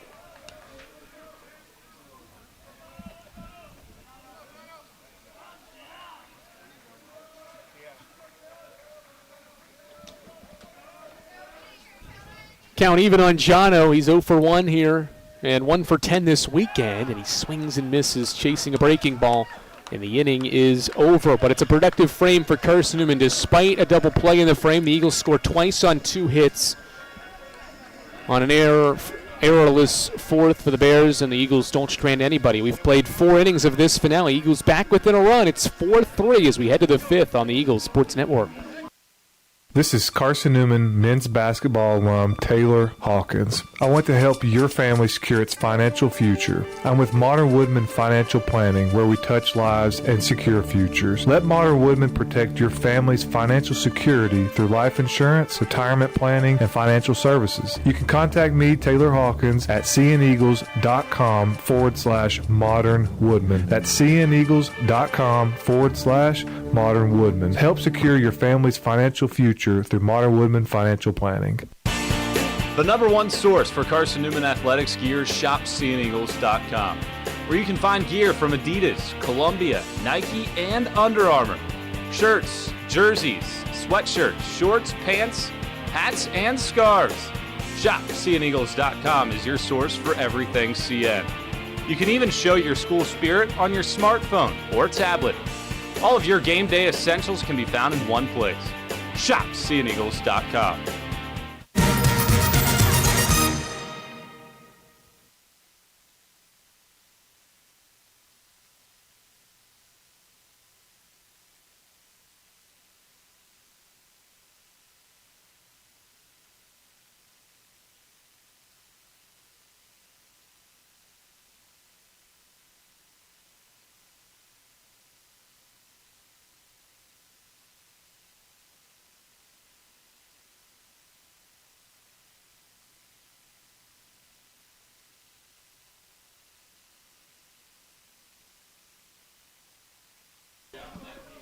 Top of the fifth inning starts with a Colton Kaysen breaking ball that misses low. 4-1 to Leighton Lackey. That was pitch 88 from Colton as he pitches into the fifth inning and fires a fastball off Lackey's foot. Leadoff hit by pitch. That one runs inside and drills LR's left fielder. Now Mackenzie Wainwright against Kaysen in a one-run game. Wainwright will make his slow walk to the batter's box. He is 1 for 2 off Kaysen, has hit 2 balls pretty hard off of him. One was a ground out, the other was a double to left.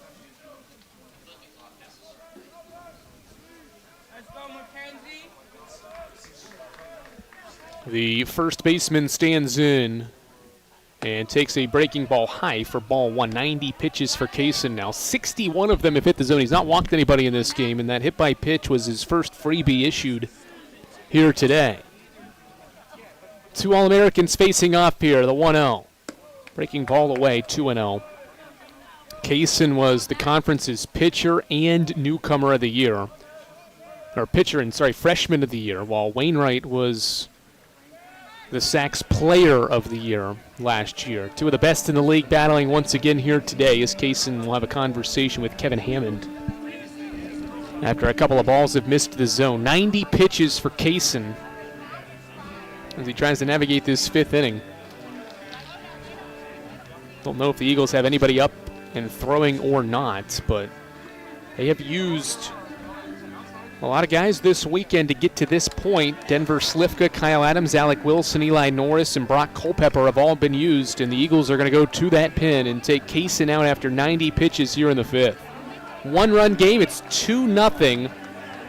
It's a 2-0 count on Mackenzie Wainwright. And a one-run game. Eli Norris coming in for the third time this weekend after this on the Eagles Sports Network. When you're sick and tired of fast food and need a fresh home-cooked meal, turn to Lisa's Country Kitchen. Lisa's been cooking up her fresh, never-frozen food for the Lakeway area for more than 15 years. Lisa's cares about her customers. You may enter a stranger, but you'll leave a friend. From foot-long hot dogs to juicy steaks, Lisa's has the best food for the best prices. Lisa's Country Kitchen on Route 92 off Old Andrew Johnson Highway. The best food for the best prices. Serving East Tennessee for 40 years, Magaha Electric is the perfect choice for all your electrical projects. Magaha Electric specializes in commercial, retail, manufacturing, residential, and industrial contracting needs. Magaha Electric can provide superior service, technical know-how, and realistic budgeting for any size project in a timely, cost-effective manner. Visit MagahaElectric.com for all your electrical contracting needs. Magaha Electric, your East Tennessee electrical contracting source.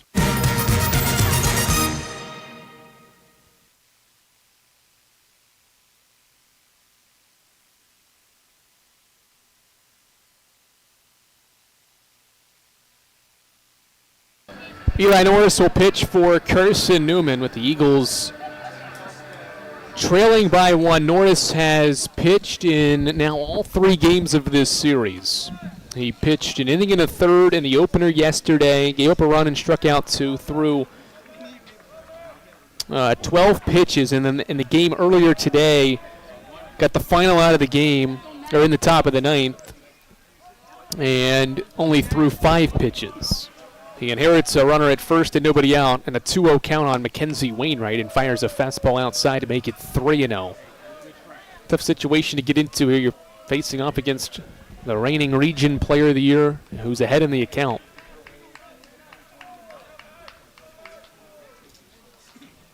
Fastball down the middle, a strike. Norris on the bump for the Eagles for the 5th time this year, and for the 37th time in his Carson-Newman career. The 3-1 is skied foul off to the right on Norris's 90-mile-per-hour heater, and it's a full count. See how much length Norris can give. For much of his career, he's been a one-inning guy, has shown the ability to go multiple innings, but last year was exclusively a closer in that 9th-inning role. Payoff, runner takes off, it's high ball 4, no throw needed.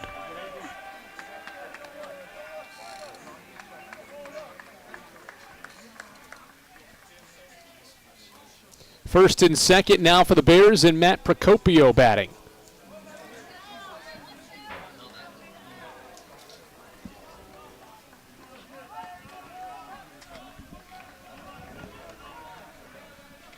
Procopio faces Norris here in the 5th. He is 1 for 2. He singled and scored in the second. He's showing bunt early and will bunt it into the air, and Hammond dives and makes the catch in foul ground. What a play by Kevin Hammond for the first out of the inning.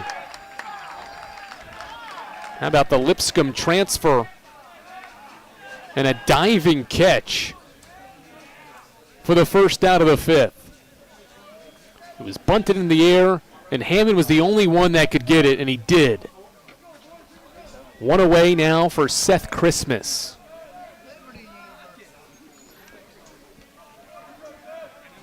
The Liberty transfer batting with 2 on and 1 out in a 1-run game, as Norris will pick to second, and his throw pulls Nathan off the bag a little bit.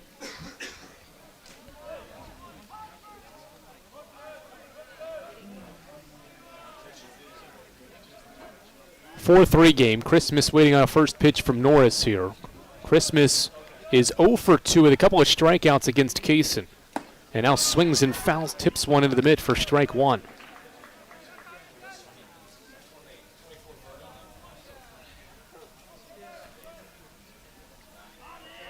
There have been runs in 4 straight half innings. There's not been a 0 put up since the bottom of the second. Norris trying to change that. 0-1 to Christmas. High breaking ball. 1-1.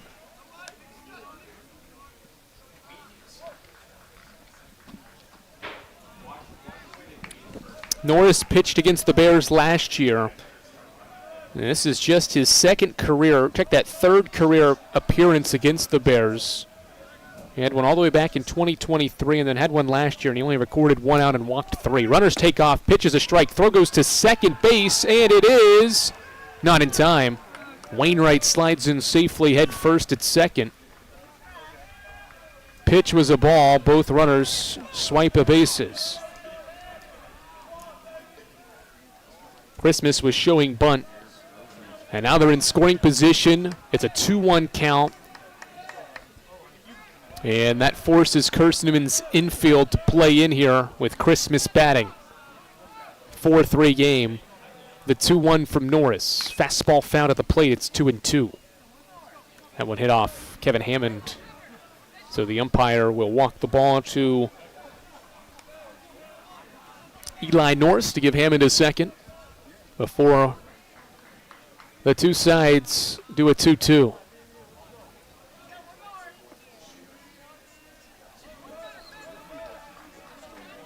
Carson-Newman softball's collected a pair of wins today, 6-2 and 7-1 over King to win their home openers. Norris sets a 2-2. Breaking ball stayed high, 3-2. You do have an open base at first, but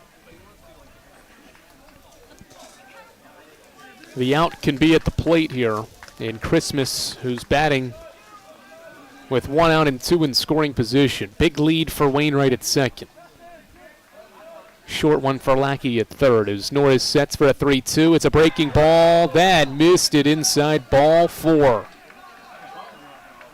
Bases loaded, and Tom Griffin is going to make his first trot to the mound here in the series finale. He'll talk with Norris. With the bases loaded, 1 out in a 1-run game. LR threatening here in the 5th inning.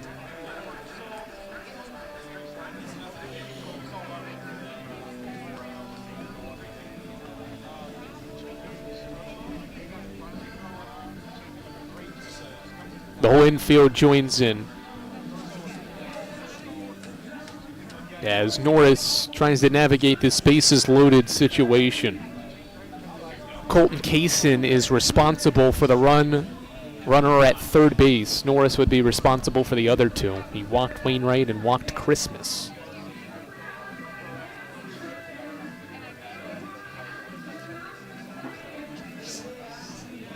Extended visit here as Coach Griffin talks maybe some strategy over here as well.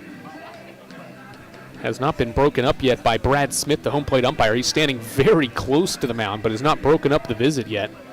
Now claps his hands. I think Tom Griffin may be just stalling here. Brad Smith gets a little bit closer, and you can see John O'Pierce kind of smiling there as well. Finally, the visit will be broken up.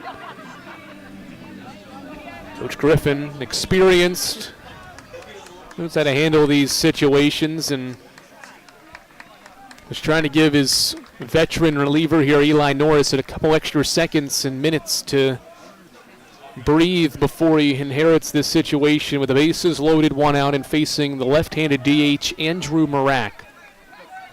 Morocco bats with the bases loaded here with 1 out in a 1-run game. First pitch, fastball away, ball 1. 1 ball, no strikes. A ground ball could end the inning. Carson-Newman's middle infielders play double play depth while the corners play even at the bags. Norris is 1-0. Fastball fouled back, strike 1. Norris reared back and fired a fastball at 88.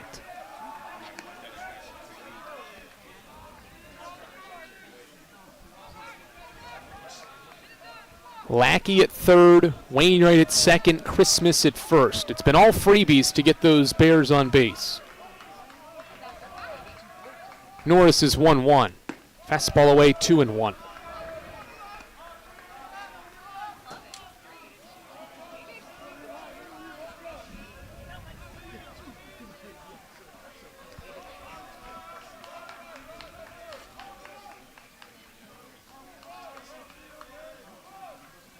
Norris sets the 2-1 home. Fouled off by Morocco out of play. 2 balls, 2 strikes on the left-handed hitting DH in his first appearance of the weekend. Third at-bat, he has singled and scored, and he's popped out in foul ground. In his 2 previous plate appearances, those were against Colton Kaysen, Carson-Newman's starter. Norris is 2-2. Breaking ball stayed high. It's 3-2.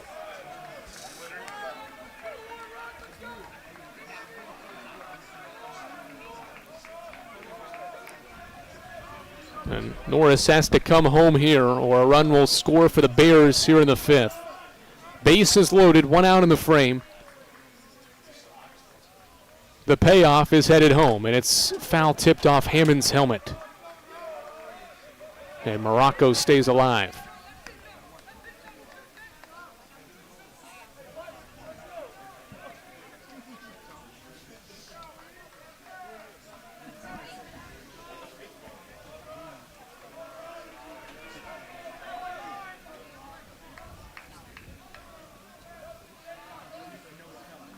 Three balls, 2 strikes. Norris facing Morocco here with the bases loaded. A second payoff on the way, fouled back again. Great at-bat here from the DH. He'll wait on an 8th pitch from Eli Norris, who has to make another quality one. He's been in the zone on the first 2 payoffs. Can he do it a 3rd time and retire Morocco?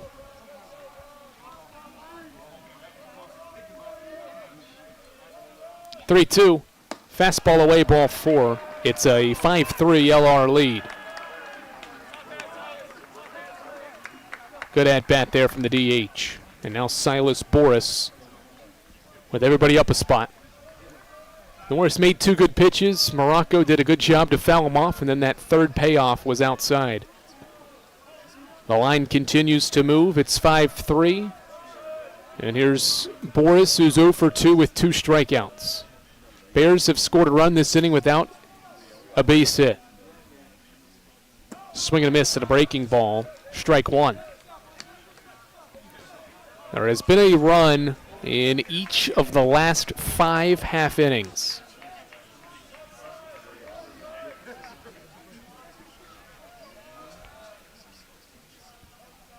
Norris is 0-1. Swing and a miss. Boris chasing again, and it's strike 2. LR scored once in the third. Carson-Newman answered with a run in the third. LR answered back with a run in the fourth. The Eagles got 2 in the home half of the fourth, and the Bears have countered with at least 1 here in the fifth.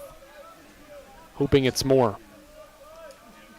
0-2 pitch from Norris. Breaking ball grounded softly foul at third.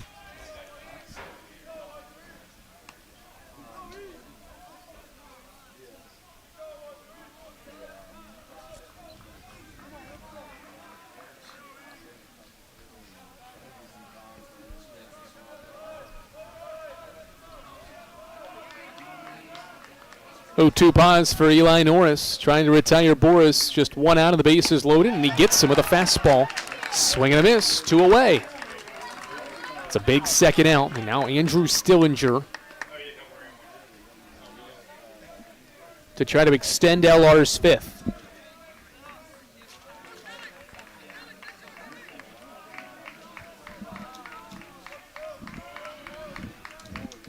Stillinger bats against Norris here in the fifth. He has a single in the second and a double in the fourth, and takes a strike from Eli Norris. The more Norris has pitched here, he's got a little bit more comfortable as Kevin Hammond gives a signal to his defense prior to an 0-1.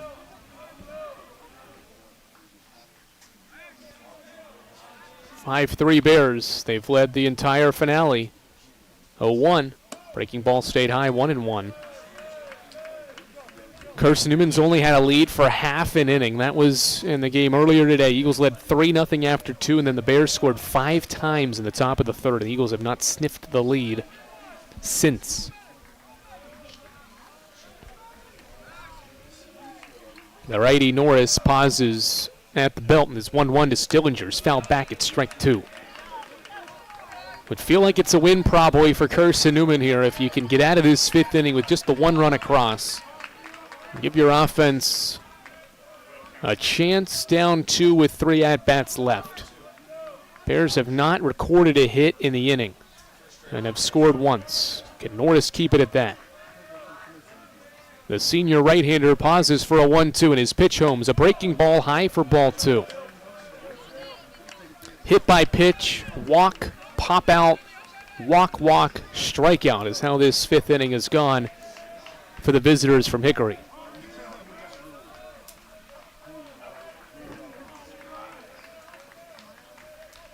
Two-two. Fastball in the turf, 3-2. Runners will be on the move.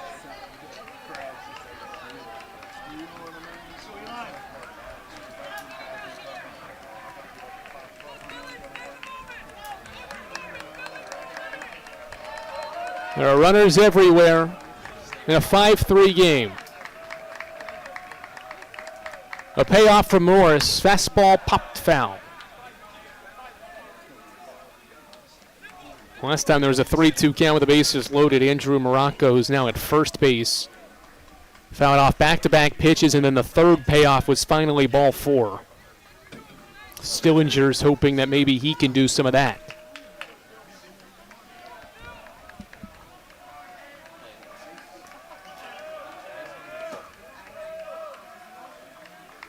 One run, or check that 2-run game. Bases loaded for the Bears. They're up 2. The payoff to Andrew Stillinger's a fastball fouled back again. Runners were taking off, and they'll head back to their bases before a third payoff. Credit to LR. This offense makes you work for outs. Even with an inning in which they have not recorded a hit, they have forced long at-bats here in this fifth inning against Eli Norris. Norris pauses the 3-2 home. Fastball popped up left side. Into the outfield it goes. Pierce is over. He calls off Green and makes the catch, inning over. The Bears score once on no hits, and they strand the bases loaded. 2-run game through 4.5. Eagles within 2 as we head to the home half of the fifth after this on the Eagles Sports Network. There's something about a small community that unites us, whether it's cheering on our favorite team or the way we come together in a crisis. Small communities are made up of people with big hearts. We're dedicated to hard work and innovation through sunny days and stormy nights. AEC is always here, powering the people and the places that make our community a spectacular place to call home. AEC, power what matters most. Insurance, it's about people, not things. It's about security. It's about confidence. It's about relationships. It's about trust. It's about you. As a local independent agent, Bible Insurance Agency can design an insurance program that's just right for you and your family. Give the people you love safe, sound, secure protection from Auto Owners Insurance. Call Bible Insurance Agency 423-586-4320 or go by 1600 East Andrew Johnson Highway in Morristown.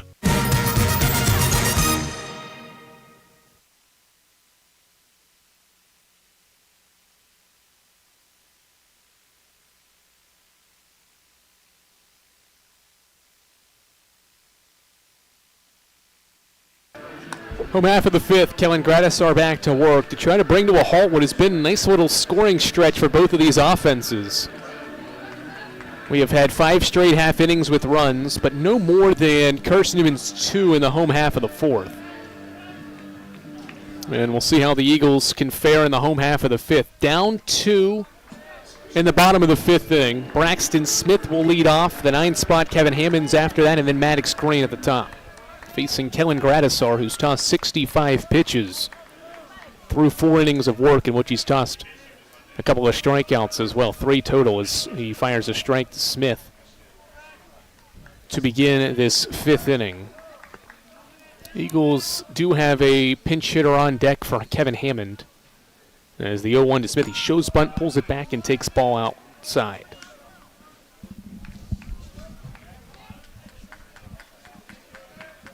1-1 count on Braxton Smith. He doubled in his lone plate appearance in the third. Scored on it as well. Later in the frame, a ground out by Soto Diaz. Or by Kevin Hammond, rather. As Smith takes strike 2. 1-2 count on Carson-Newman's center fielder. Swing and a flare to left. Lackey is sprinting in. He's charging and he'll make the catch. It hangs up enough. And that's the first out of inning number 5 here in the home half of it. Matt Bishop will pinch hit for Carson-Newman. So the Eagles will have a new catcher coming up.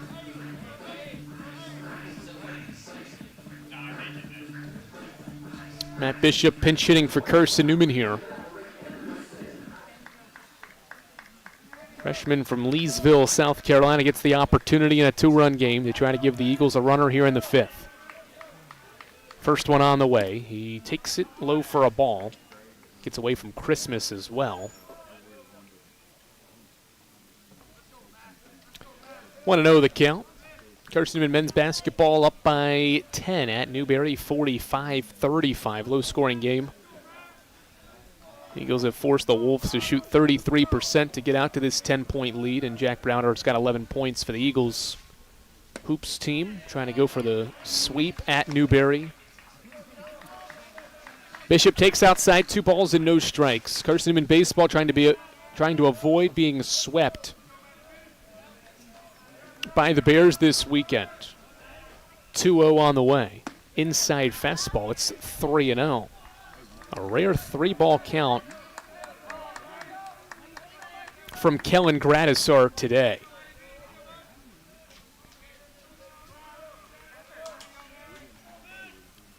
3-0. Called strike. Just the second 3-ball count of Gradisar's outing, and this is his 18th batter he's faced. Shows how much command he has of the strike zone. 3-1 to Bishop. Strike 2.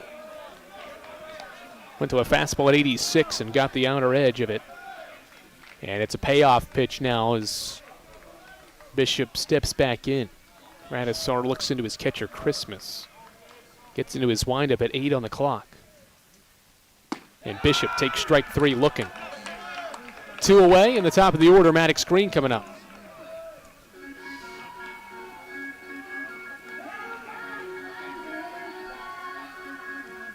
Maddox Green to step in against Gradisar. 0 for 2 so far. A couple of ground outs for the freshman left fielder from Deep Gap, North Carolina. First one to Green. Breaking ball to strike. See how the Eagles utilize Norris and the rest of this bullpen to get the final 6 outs necessary as Green swings and taps an 0-1 foul, and it's strike 2. Norris has thrown 35 pitches in that prolonged 5th inning. Top half of this 5th. 0-2 wind for Gradisar. Swing and a miss. Down looking, or down swinging rather, is Green, and Gradisar has his 5th K.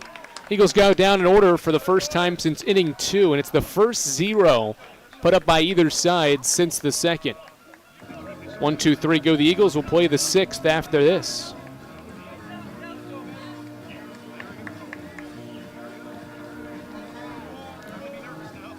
Don't know what to wear on game day? Head over to shopseeandeagles.com for all of your Carson-Newman athletics gear. You can find clothing from Adidas, Columbia, Nike, and Under Armour to cover you from head to toe.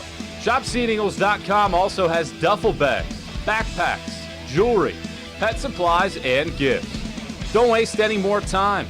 Prove you are the ultimate Carson-Newman fan with the official gear of the Eagles at ShopSeeingEagles.com. Visit today. Dorm food got you down? Need a home-cooked meal? Then Lisa's Country Kitchen is for you. Lisa's Country Kitchen has been feeding Carson-Newman students for 15 years. Lisa's has a family-friendly atmosphere all day long, from the morning with their $2.99 breakfast specials to dinner with Lisa's fresh, never-frozen steaks. Carson-Newman students get a 10% discount with their student ID. Lisa's Country Kitchen on Route 92 off Old Andrew Johnson Highway. The best food for the best prices.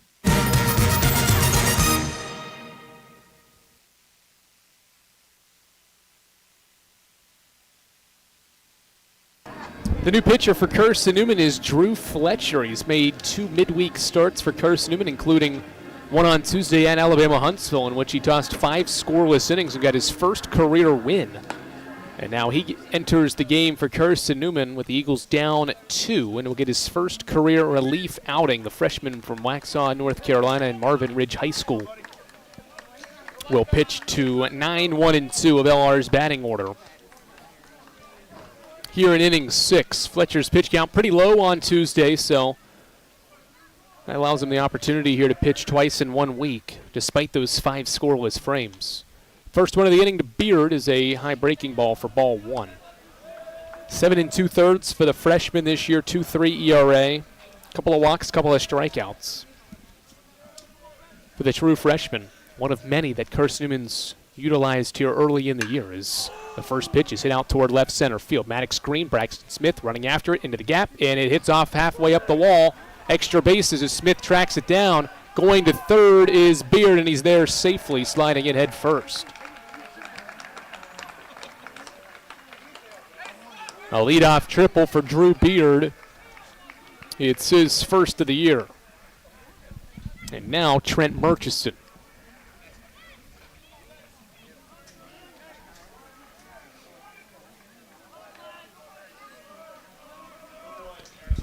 Carson-Newman's infield will take a couple steps in. They'll play in here with nobody out, trying to not allow any runs to score. First one to Murchison's a strike. Murchison hit his first home run in LR uniform in the third, a solo home run to start the inning. That was off Colton Kaysen.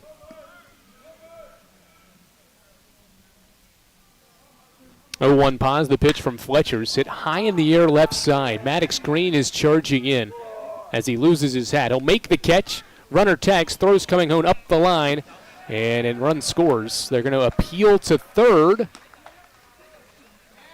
And he's out. The home plate umpire makes the call. And there's 2 outs. The third base umpire did not make the call. It was the home plate umpire, Brad Smith, and they're going to say that Drew Beard left early.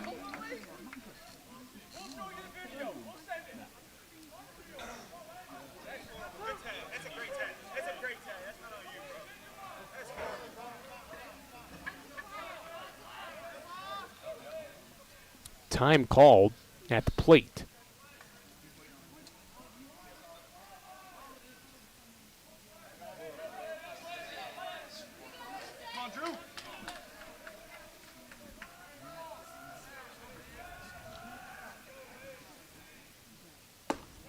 First pitch to Leighton Lackey is a ball.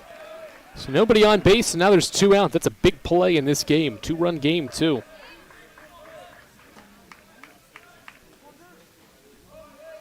1-0. Breaking ball away. 2 balls and no strikes.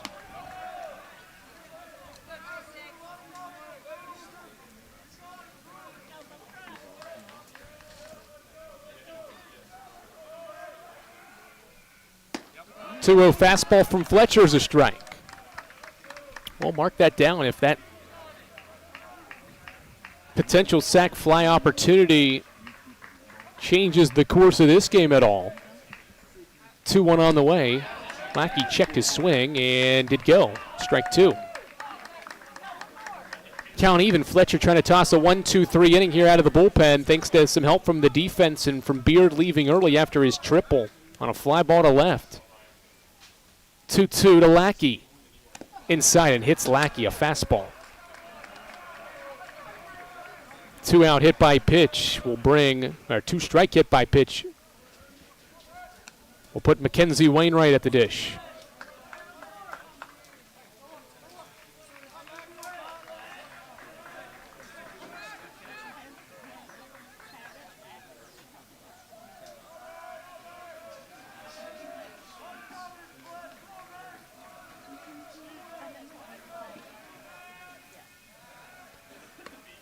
They'll pick to first.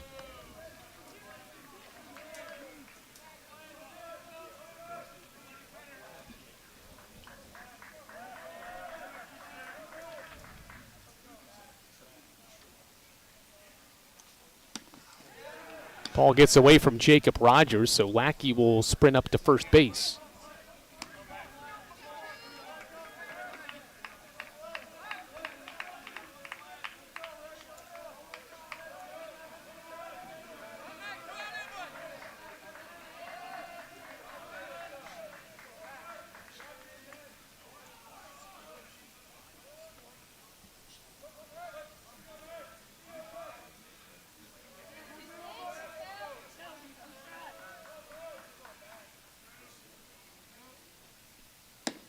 Wainwright takes a called strike.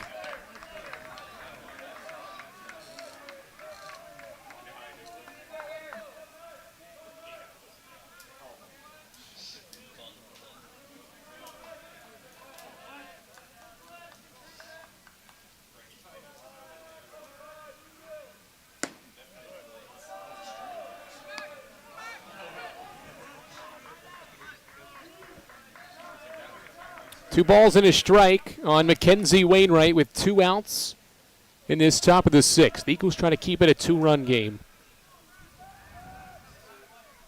The righty Fletcher sets and pitches.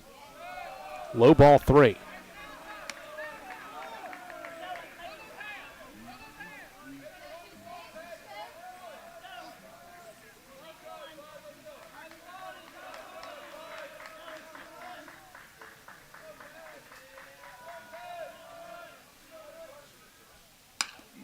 Foul ball by Wainwright on a breaking ball away. And the count is full at 3-2 with 2 outs here in the top of the 6th inning in a 2-run game.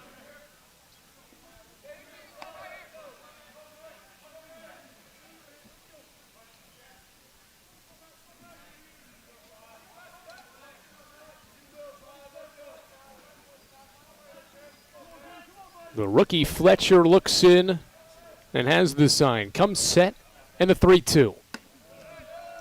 Breaking ball away.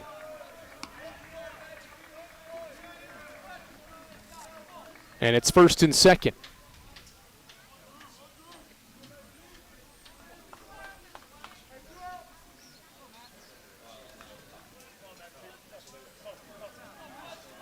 And now Matt Procopio with 2 on and 2 out to try to give the Bears some extra insurance runs for the final few frames. Fletcher pauses and pitches. A fastball grounded to second. Cole Nathan slides to his left, fields it cleanly, throws to first, inning over. All right, Drew Fletcher gets out of the frame. A runner left early after a leadoff triple. That helps the Eagles get a scoreless 6th. Carson-Newman down to its final 6 outs, trailing by 2 on the Eagles Sports Network. Tri-Light is proud to support Carson-Newman Athletics. We salute the student athletes who are working hard to make great things happen on the field, in the classroom, and in the world. It takes vision, commitment, and teamwork, qualities we share at Tri-Light. Our mission is to provide life-changing opportunities by building a world-class fiber broadband network. If you'd like to learn more, please visit trilight.net or call us at 833-847-0824. We select our insurance companies the same way you do, very carefully. When you work with us, you can count on receiving fast, courteous, and professional service and quality protection through Auto Owners Insurance. For a no-problem approach for your life, home, car, and business insurance needs, ask us about the No Problem Company, Auto Owners Insurance. Call Bible Insurance Agency at 423-586-4320 or go by 1600 East Andrew Johnson Highway in Morristown, serving the Lakeway area's insurance needs since 1931.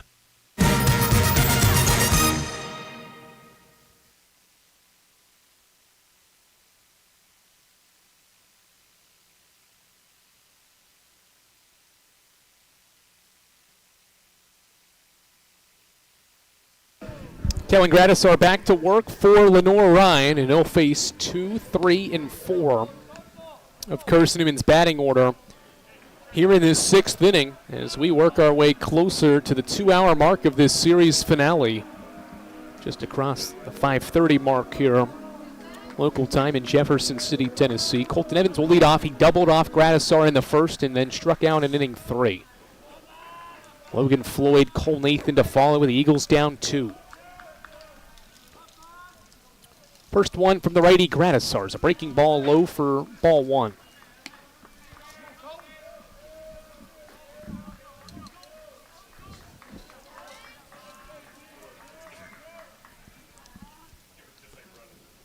Line sharply, past Boris at third into left field, a base hit. Good rip by Colton Evans. He's got himself a 2-hit performance and 3 at-bats. And now Logan Floyd for Carson-Newman in a game the Eagles have not been any closer than a run and have not led. He bats with Evans on board after Colton's second career multi-hit day. Heart of the order here after Floyd, too. This is the heart of the order. Floyd, Nathan, Soto, Diaz, the next 3. Gratisar's first one to Floyd. Hits softly to third. Boris to his left, fields it, throws to second for one, back to first. Double play. 2 away.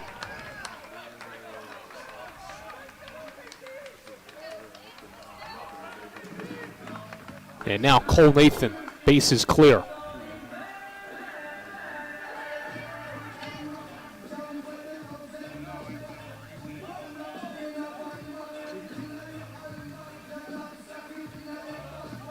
Nathan stands in, bases clear after Floyd's double play ball. And Nathan rolls one to Boris at third off one hop. He fields and throws across in time, inning over. Just like that, Colton Evans on the second pitch of the inning got a base hit, but then the next 2 are ground outs. It's a 4-pitch inning for Kellen Gratisar to blank the Eagles in the 6th. We'll play the 7th with the Eagles down 2 after this. How do you know you're in a community, not just a town? Well, strangers smile as they walk by. They refill your coffee without you asking. And when you ask directions, people offer to walk you there. Communities give more. The way you know when you walk into First Bank that you are in a real community bank. Great products, direct access to your local bankers, and relationships that can last a lifetime. Don't just have an account. Have a community with First Bank. Member FDIC. At InterDigital, we strive to be a leading provider of cutting-edge digital and marketing solutions. At InterDigital, we want to help our clients find success. Our team of technology gurus work together to ensure InterDigital continues to progress forward as technology advances. At InterDigital, we make technology work for you. Visit interdigital.com for IT support, web development, virtual tours, graphic design, internet marketing, mobile app, and film production services. InterDigital, laser focused on your success.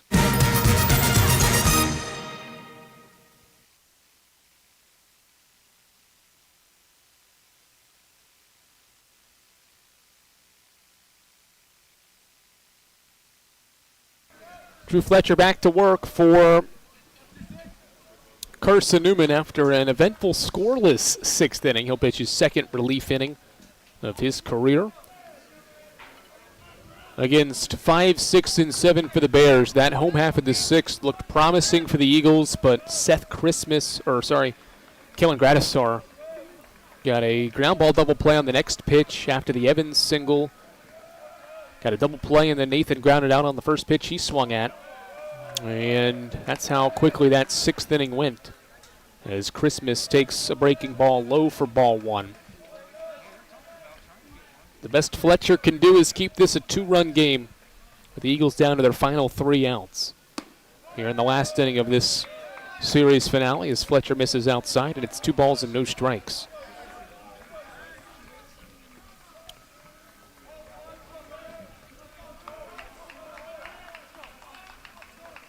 (2-0) on the way. Breaking ball, high and inside, 3-0.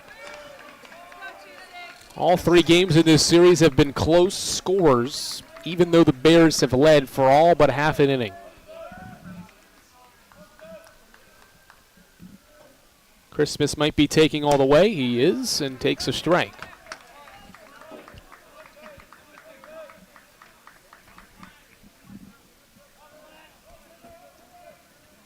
The righty Fletcher fires a 3-1. Inner part of the plate, too far in. And it's a leadoff walk to Seth Christmas. And that'll bring Andrew Morocco to the plate.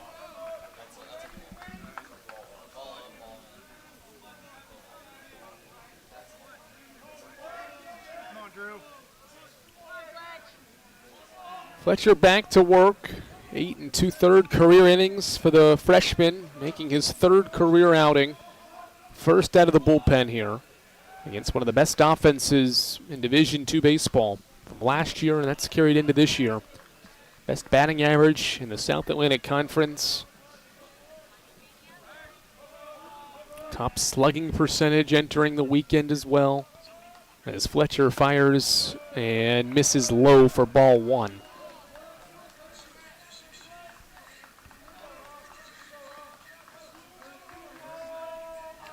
Morocco the DH, 1 for 2, a single in the second, an RBI bases loaded walk in the 5th as Fletcher picks to first and back safely as Christmas.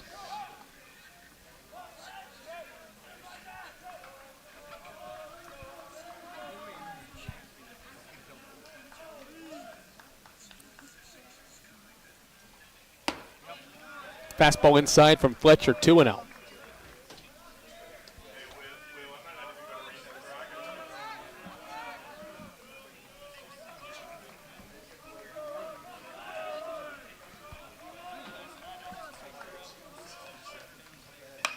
Line drive foul and a slider inside. Out in front of that was Morocco to make it 2-1.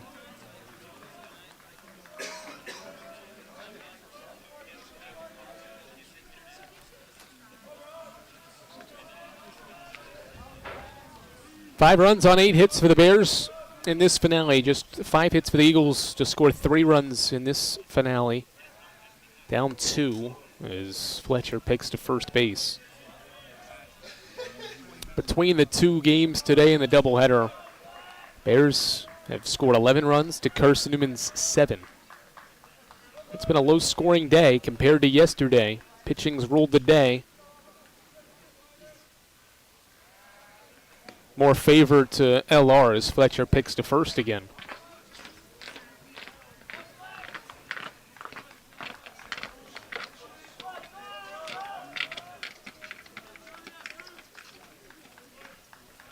Two-one set for the freshman Fletcher, trying to get the first out of the 7th inning, and he'll go back to first again.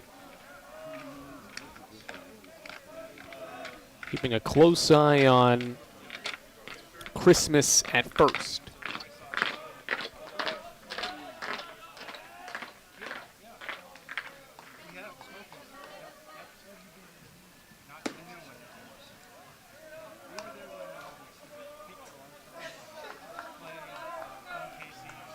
Fletcher's 2-1 misses. It's now a 3-1 count on the DH Morocco.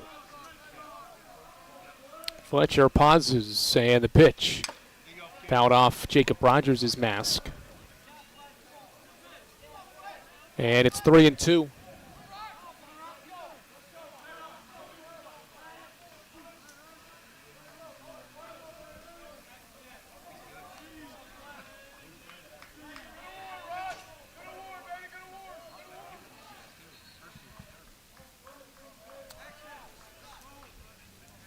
Full count, runner at first here in the 7th. Ball 4 away. Runners at first and second now with nobody out. And the Bears are going to bring in a pinch runner at first base.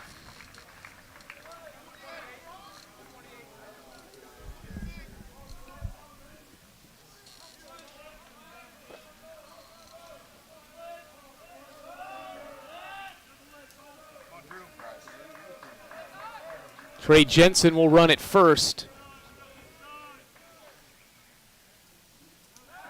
as Fletcher steps off and lobs one to first, or second.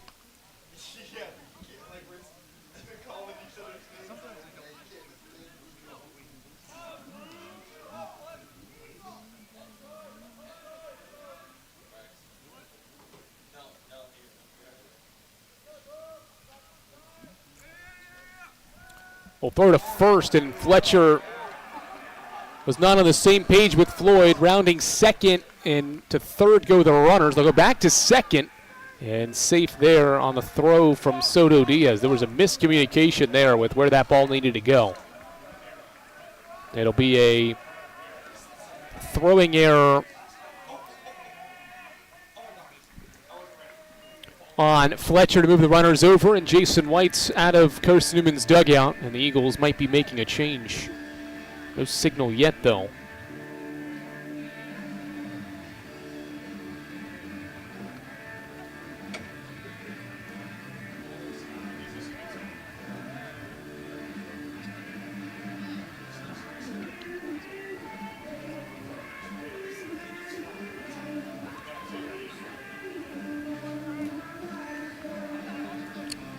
Runners at second and third. Jason White has the conversation. No change for now.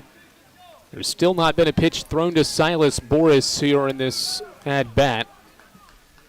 Throwing error is the first error of the game from either side.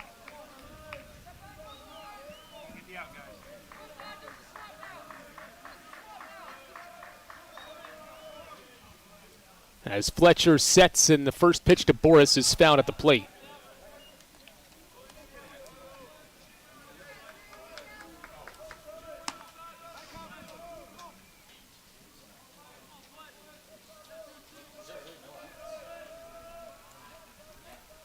Second and third, nobody out, and a 2-run game. Fletcher trying to keep it that way. Infield in as Boris grounds one to short. Pierce charging up a couple of hops, will throw home, throws inside of Rogers. It gets away as well, and it is 6-3. Runner goes to second as well.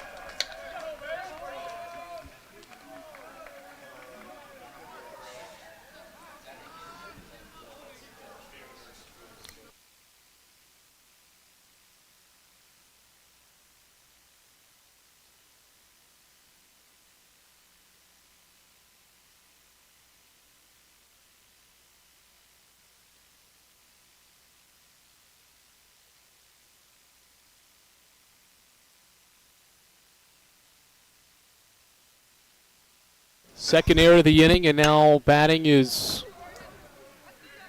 Stillinger, who fouls the first one off.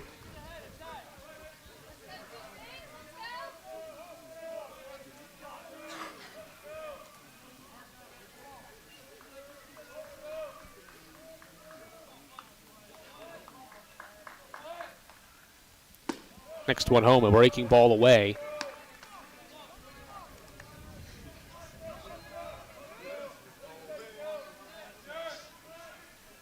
One ball, one strike.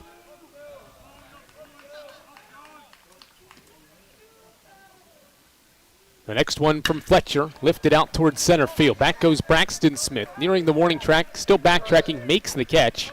Runners will tag from second and third, and it's 7-3 Bears.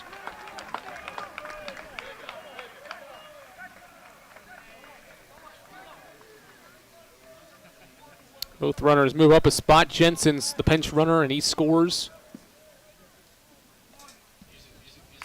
And time called by Jason White, and the Eagles are going to go to the bullpen here in a 7-3 game. With a runner at third base, Bears have added some insurance. We'll tell you who the new pitcher is for Carson-Newman after this.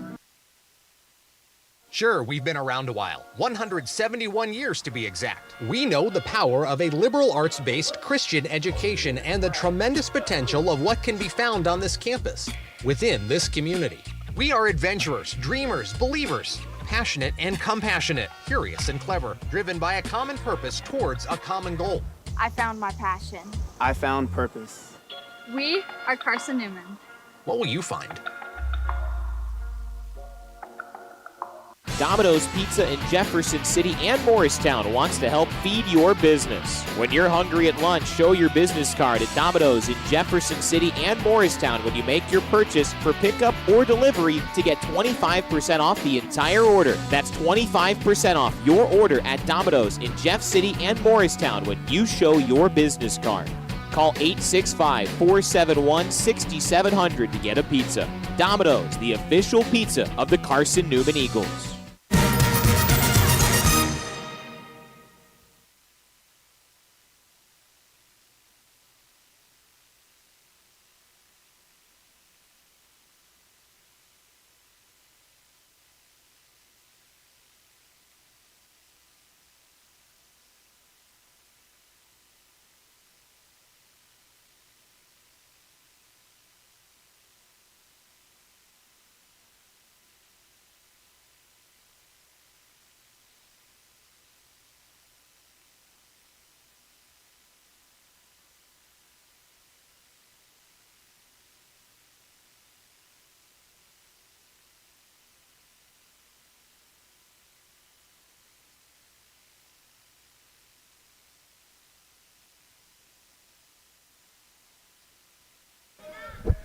McCain Mangum will pitch for Carson-Newman here in the seventh.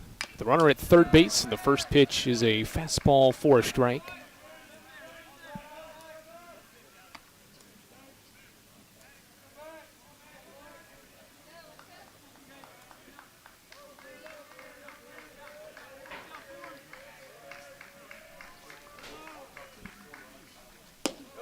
Next one is a fastball away, ball one.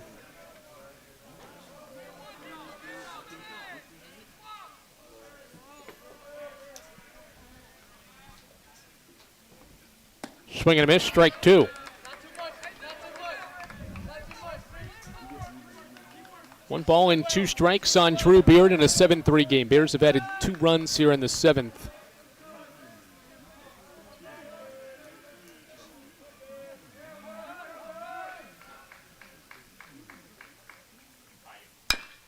Roller foul.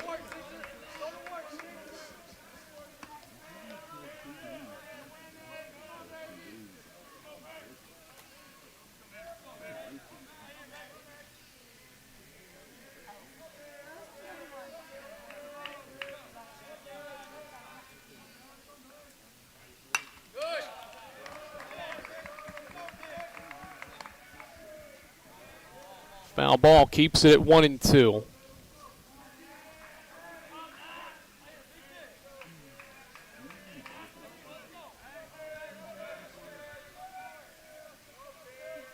Another 1-2. Line drive, sharply past the diving Pierce, and it's 8-3. RBI single for Drew Beard. Scores Boris from third, and the Bears are up 8-3.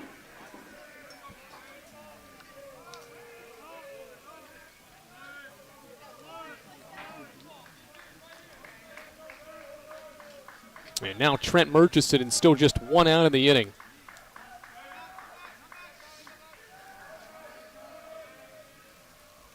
Mangum sets and fires a fastball away.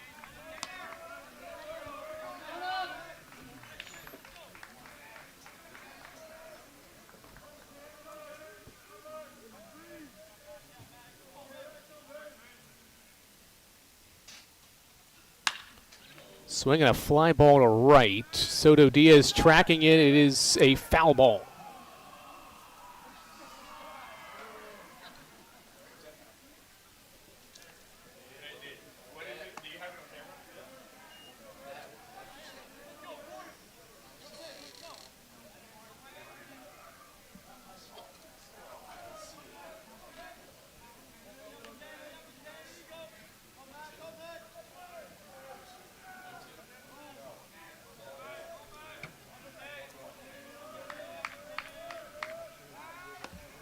Pick to first.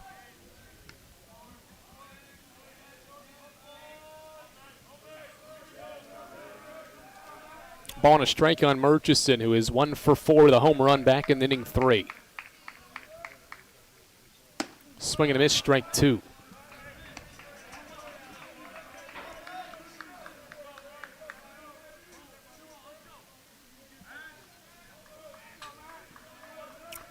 One-two count with McCain Mangum pitching for Carson-Newman. His 4th appearance of the year. Swing and a miss, foul tip, good fastball by Murchison for strike 3, 2 away. And now Leighton Lackey.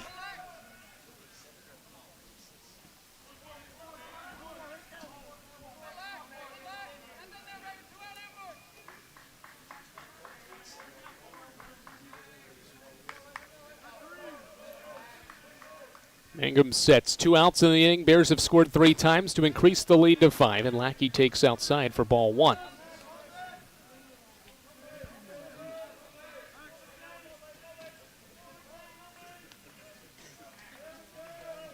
Righty Mangum pitching for Carson-Newman, trying to get the final couple of outs as Rogers will see this one get away.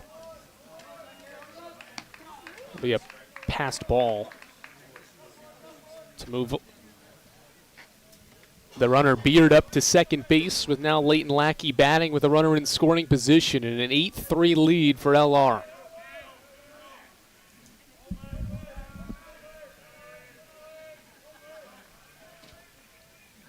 Time call.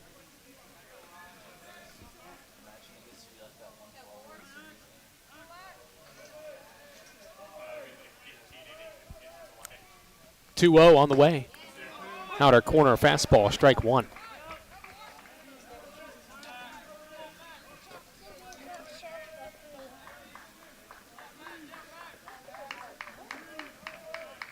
Mangum's gotten a strikeout this inning, trying to get the final one here. Facing Lackey, and pitch runs inside, ball 3.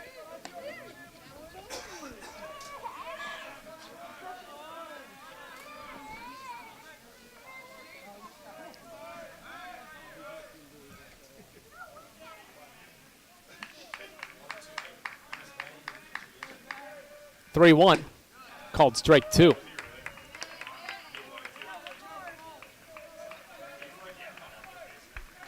Payoff pitch from Mangum set to come, with the Eagles down 5 here in the 7th. 3-2, swing and a miss. Good fastball, and the inning's over. 5-run game. Eagles down to their final 3 outs in this series with the Bears on the Eagle Sports Network.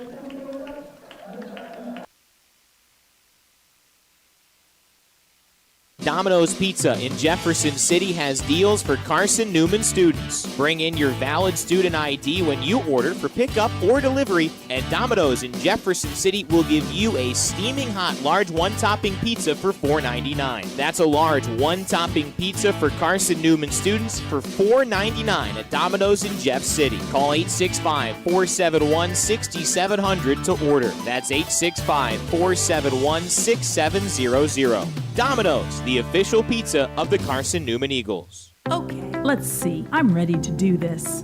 Carson-Newman. It's been around since 1851. Lots of flexible online programs. Wow. World-class accredited academics. A faith and learning environment with professors who really care about me. A top 10 best value school. Carson-Newman gives $48 million a year in financial aid. This is the perfect place. I'm in.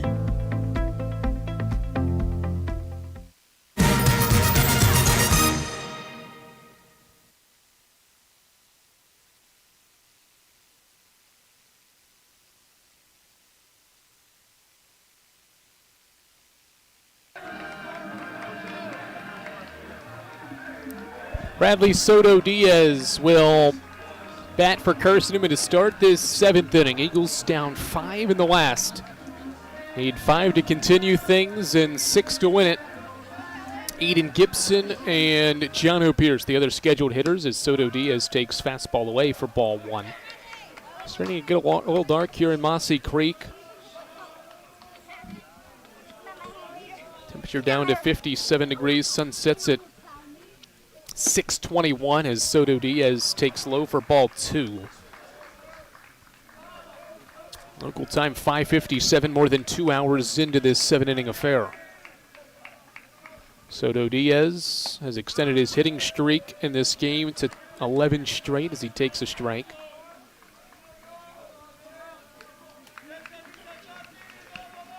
Two-one count. Line drive over top of Stillinger at second base and into right center field for extra bases. Soto Diaz on his horse. He'll get to second base, sliding in safely to start inning 7.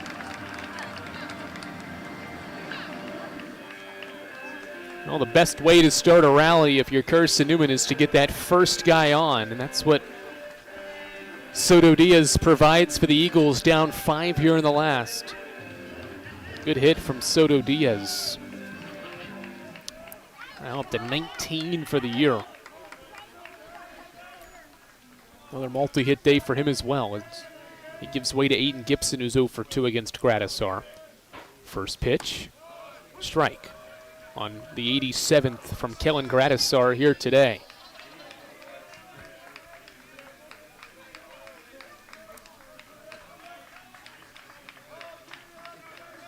One pause for Kellen Gradisar. And the offering. Fastball away, 1-1.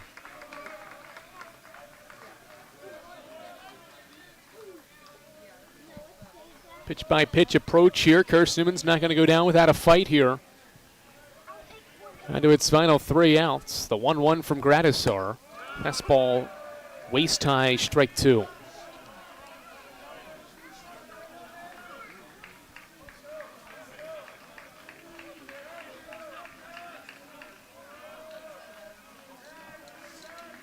One-two pause and pitch. Gibson fights it off. See if the Eagles can apply any more pressure.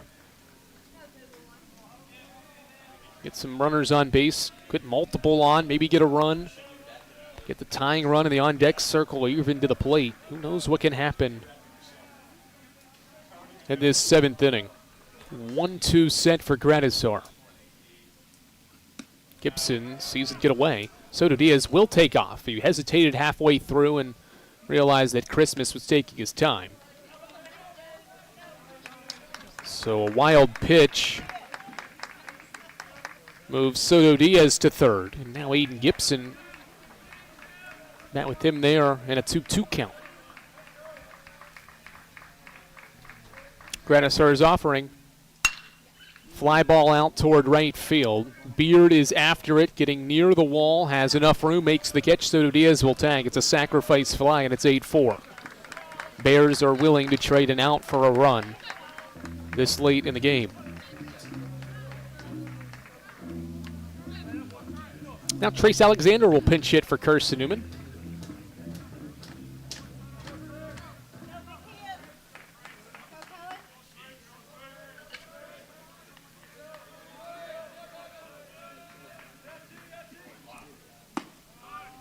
Fastball strike to Alexander.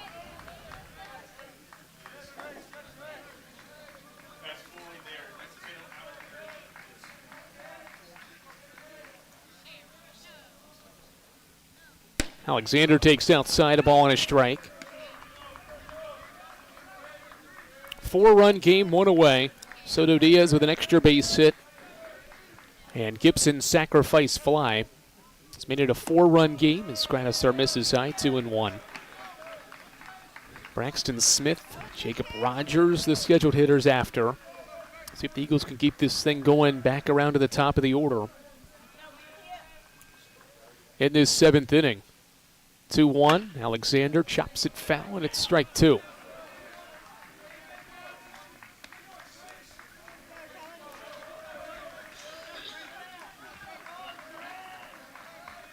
The Eagles have never been swept by the Bears at the Silver Diamond Baseball Complex, in jeopardy of happening today.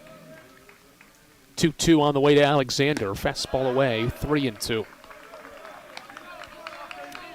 Good at bat here from Alexander. Pitch count for Gradisar nearing 100. His next will be 99.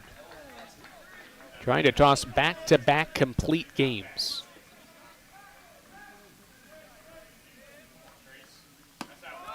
Ball 4 high. Good job by Alexander. And the Eagles will bring in a runner.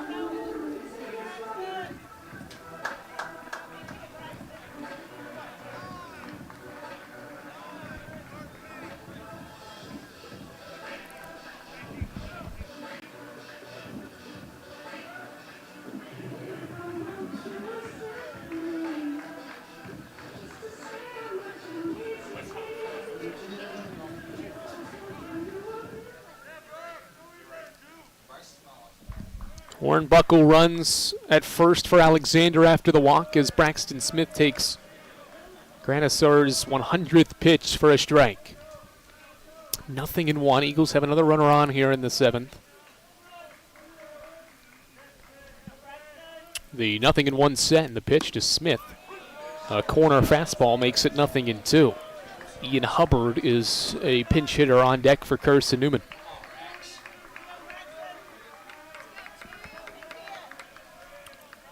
0-2 pause for Gradisar.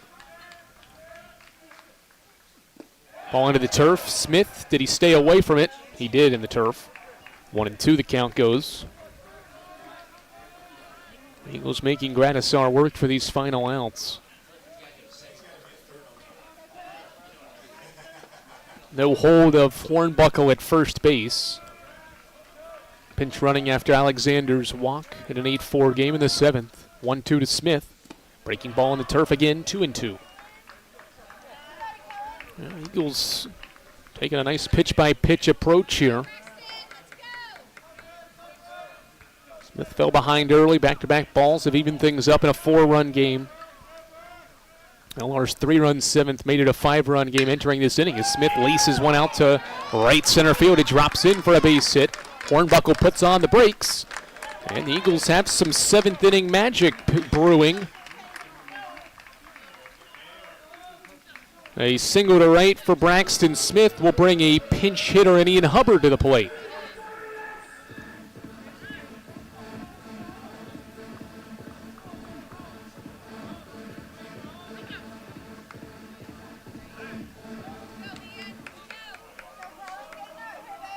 The Radford transfer off the bench for the Eagles here with 1 out and 2 on. The first one he sees is outside for a ball. If one more runner can reach, that would give Carson-Newman the tying run at the plate. Tying runs on deck right now. 1-0 set for Gradisar. And Hubbard takes a strike. Depending on how long this inning goes, we'll be fighting darkness soon. 1-1. Inside corner and low ball, 2. Hubbard in a pinch hitting opportunity for Carson-Newman. Trying to prolong this 7th inning with the Eagles down 4, but with 2 on base and 1 out. 2-1, ground ball, hit to first. Wainwright back, snags it, throw back to first. Not in time. Bears cannot turn the inning and game-ending double play. And Gradisar's hurt, limping back to the mound. So it's a fielder's choice. Braxton Smith out at second base. Hornbuckle moves to third.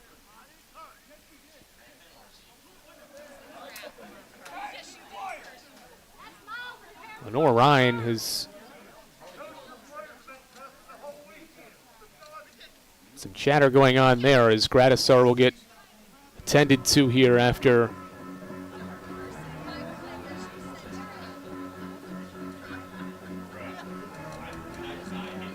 they attend to the pitcher.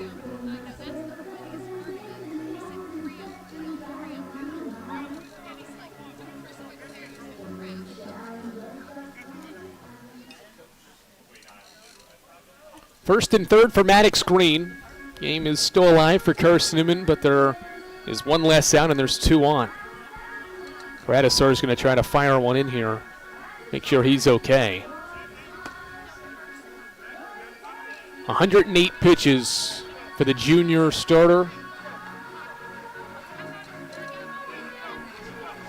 Maddox Green will bat and try to be Carson-Newman's last hope.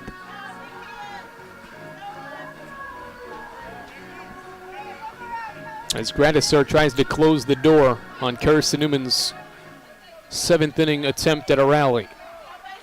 Green batting against Gradisar for the 3rd time. And the first pitch is a strike. 0-1.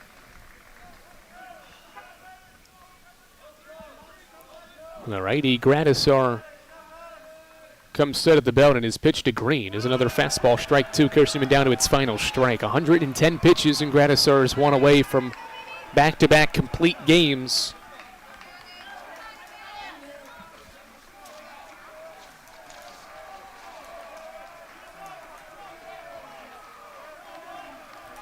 Nothing in 2. Breaking ball away. Eagles play on for another pitch.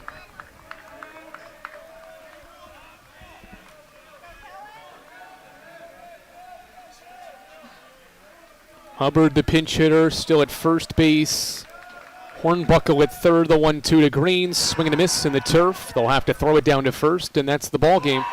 Bears sweep the Eagles here in Jefferson City and will improve to 9-1 and 5-1 in the league, while Carson-Newman drops to 8-5 and 1-5 in the league. A fun series throughout, close games throughout, but LR takes all of the close contests here in Jefferson City. We thank you for joining us all weekend long here on the Eagles Sports Network. The Bears sweep the Eagles in Jefferson City for the first time ever. This has been the Eagles Sports Network. Andrew Rogers signing off.